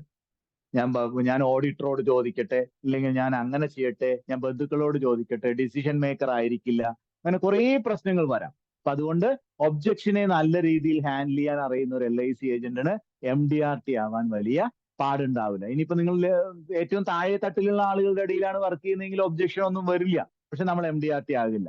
L ടൈപ്പ് കസ്റ്റമർ, ലേബർ ക്ലാസിന്റെ ഇടയിൽ, ഇല്ലെങ്കിൽ അത്ര ഒരു 5 ലക്ഷത്തിൽ താഴെ സമ്മേഷോടൊക്കെ എടുക്കാൻ പറ്റുന്ന ആളുകളുടെ ഇടയിൽ വർക്ക് ചെയ്യുമ്പോൾ നമുക്കൊരു 10-500 പോളിസി ഒക്കെ ചെയ്യേണ്ടി വരും MDRT ആവാൻ വേണ്ടിയിട്ട്. അപ്പൊ നമ്മൾ കുറച്ച് വലിയ പ്രീമിയം ഒക്കെ കളക്ട് ചെയ്യണമെന്നുണ്ടെങ്കിൽ ആ ടൈപ്പ് കസ്റ്റമേഴ്സ് നിങ്ങളോട് പല രീതിയിലുള്ള ഒബ്ജക്ഷൻസ് ചോദിക്കും. ഈ ഒബ്ജക്ഷനെ ഹാൻഡിൽ ചെയ്യാനുള്ള കഴിവുണ്ടാക്കി എടുക്കുക എന്നുള്ളതാണ് MDRT ആവുന്നതിനുള്ള അടുത്ത സ്റ്റെപ്പ് എന്ന് പറയുന്നത്. ഇനി അങ്ങനെ ഒബ്ജക്ഷനെ നമ്മൾ ഹാൻഡിൽ ചെയ്തെടുക്കുന്ന സമയത്തും ഫോളോ അപ്പ് എന്ന് പറയുന്ന ഒരു സംഗതി ഉണ്ട് അല്ലെ? കാരണം ഏറ്റവും ഇപ്പൊ നമുക്ക് ഒരു ഇൻഷുറൻസ് ഏജന്റിന് പോളിസി കണ്ടെത്താൻ 2 മാർഗങ്ങളുണ്ട്. ഒരു LIC ഏജന്റിനെ സംബന്ധിച്ച്, ഇല്ലെങ്കിൽ ഒരു ലൈഫ് ഇൻഷുറൻസ് ഏജന്റിനെ സംബന്ധിച്ച് പോളിസി കണ്ടെത്തുന്നതിന് 2 മാർഗങ്ങളാണുള്ളത്. ഒന്ന് നിലവിലുള്ള കസ്റ്റമറെ ഫലപ്രദമായിട്ട് ഫോളോ അപ്പ് ചെയ്യുക, അല്ലെങ്കിൽ പുതിയ ആളുകളെ കാണാം അല്ലെ? 1-2 ഒബ്ജക്ഷൻസ് കസ്റ്റമർ പറഞ്ഞു. അപ്പൊ ഇനി നമ്മൾ ചിന്തിക്കണം, അയാളെ ചെന്ന് കണ്ടാലല്ലേ അയാൾ ഒബ്ജക്ഷൻ ചോദിക്കുള്ളൂ, അതുകൊണ്ട് നമുക്ക് പുതിയ ആളുകളെ കാണാന്നുള്ള ഒരു ചിന്ത വരും. അപ്പൊ നമുക്ക് 2 രീതിയിൽ നമുക്ക് കസ്റ്റമേഴ്സിനെ നമുക്ക് മുന്നോട്ട് കൊണ്ടുപോകാം. എങ്ങനെ? പുതിയ ആളുകളെ കാണാം, നിലവിലുള്ള പ്രോസ്പെക്റ്റിന്, അല്ലെങ്കിൽ നമ്മൾ 1-2 പ്രസന്റേഷൻ നേരത്തെ ചെന്ന് കണ്ട ആളുകളെ ഫോളോ അപ്പ് ചെയ്യാം. പുതിയ ആളുകളെ കണ്ടെത്തുമ്പോൾ നമുക്കുള്ള പ്രശ്നം എന്താ? ഒന്ന്, നമ്മുടെ പണം നഷ്ടമാകും. കാരണം ചിലപ്പോൾ 1-2-3-4 തവണയൊക്കെ നമ്മൾ പുതിയ പ്രോസ്പെക്റ്റിനെ കണ്ടെത്താൻ വേണ്ടിയിട്ട് നമ്മൾ പൈസ, ആളെ ചെന്ന് കാണാനും ഒക്കെ പൈസ ചെലവാക്കേണ്ടി വരും. പിന്നെ നമ്മുടെ എഫേർട്ട്, എനർജി, ടൈം ഒക്കെ നമുക്ക് നഷ്ടമാവും. നേരെ മറിച്ച് നിങ്ങൾ ഒരു പ്രോസ്പെക്ടിങ് നടത്തി പ്രസന്റേഷൻ കൊടുത്തു, അയാൾ 1-2 ഒബ്ജക്ഷൻ പറഞ്ഞു, ഇതിനെയൊക്കെ മാനേജ് ചെയ്യത്തക്ക രീതിയിൽ നിങ്ങൾക്ക് ഒരു ഒബ്ജക്ഷൻ ഹാൻഡ്ലിംഗ് കഴിവും മറ്റു കാര്യങ്ങളൊക്കെ ഉണ്ടെങ്കിൽ ആ കസ്റ്റമറെ പിന്തുടർന്ന് ഫോളോ അപ്പ് ചെയ്തിട്ട് പോളിസി എടുക്കുന്നതായിരിക്കും ഏറ്റവും നല്ലത്. അപ്പോ കോസ്റ്റ് റേഷ്യോ എന്ന് പറയുന്ന ഒരു സംഗതി ഇല്ലേ, അതായത് കോസ്റ്റ് ഓഫ് കസ്റ്റമർ അക്വിസിഷൻ എന്ന് പറയും, ഫോളോ അപ്പ് സ്കില്ലിനകത്ത് വരുന്ന ഒരു സംഗതിയാണ്. ഇത് നമുക്ക് നാളെ എന്ത് ചെയ്യാൻ പറ്റും?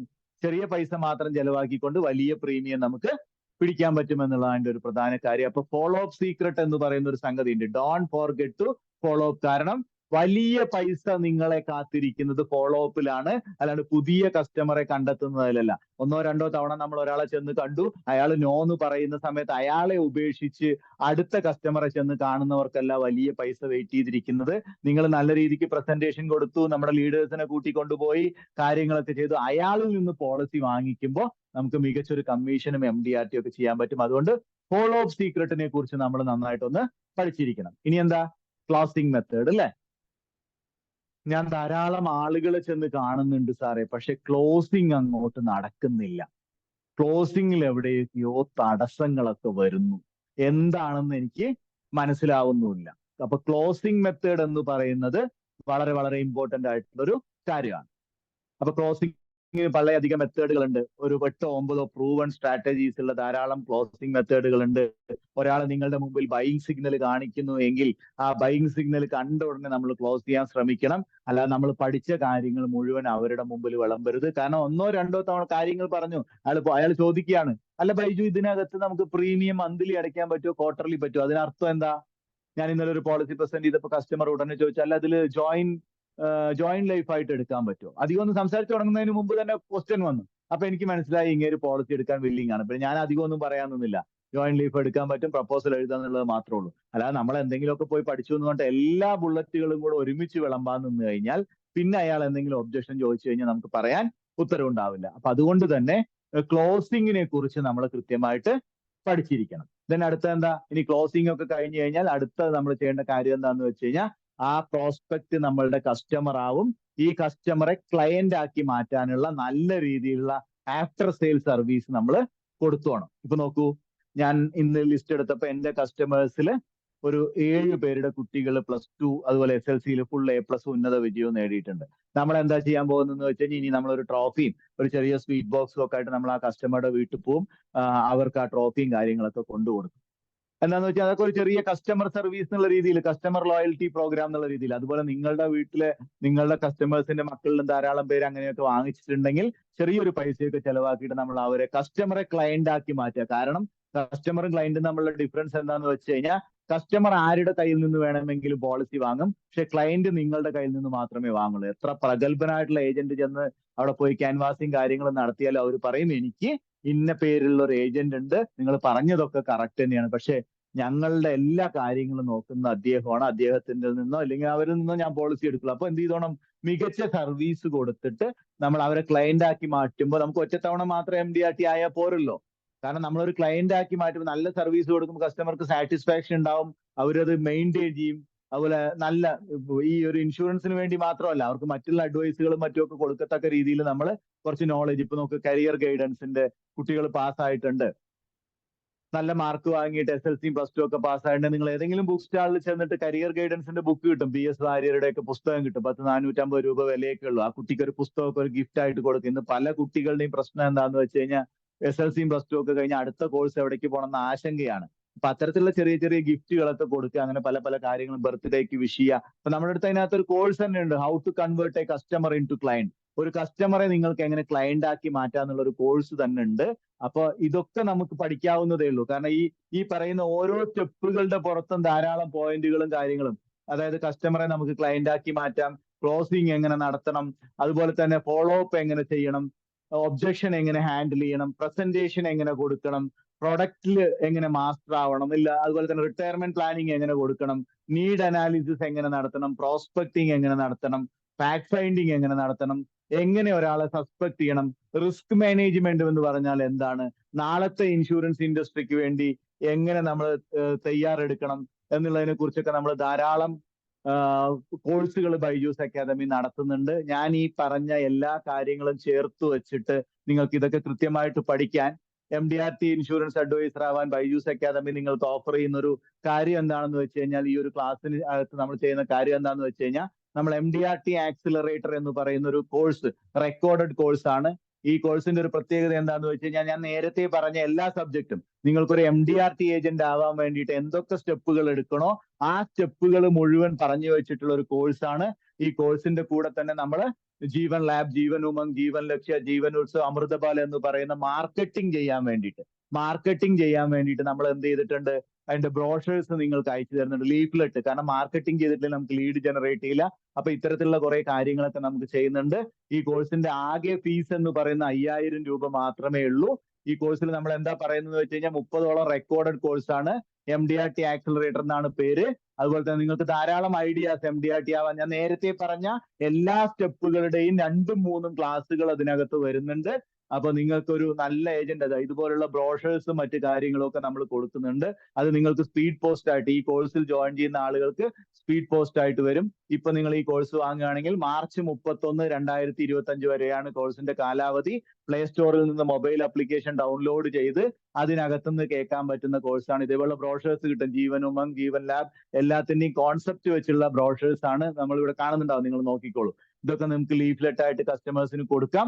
ഇതിന് ഇന്നത്തെ ഒരു 5000 രൂപയാണ് കോഴ്സിന്റെ ഫീസ് എങ്കിൽ കൂടെ ഇന്ന് ജോയിൻ ചെയ്യുന്ന ആളുകൾക്കുള്ള ഒരു ഓഫർ എന്താന്ന് വെച്ച് കഴിഞ്ഞാൽ 3999 രൂപ അടച്ചാൽ മതി. ഇവിടെ ഗൂഗിൾ പേ നമ്പറും മറ്റൊക്കെ കൊടുത്തിട്ടുണ്ട്, സ്കാനർ കൊടുത്തിട്ടുണ്ട്.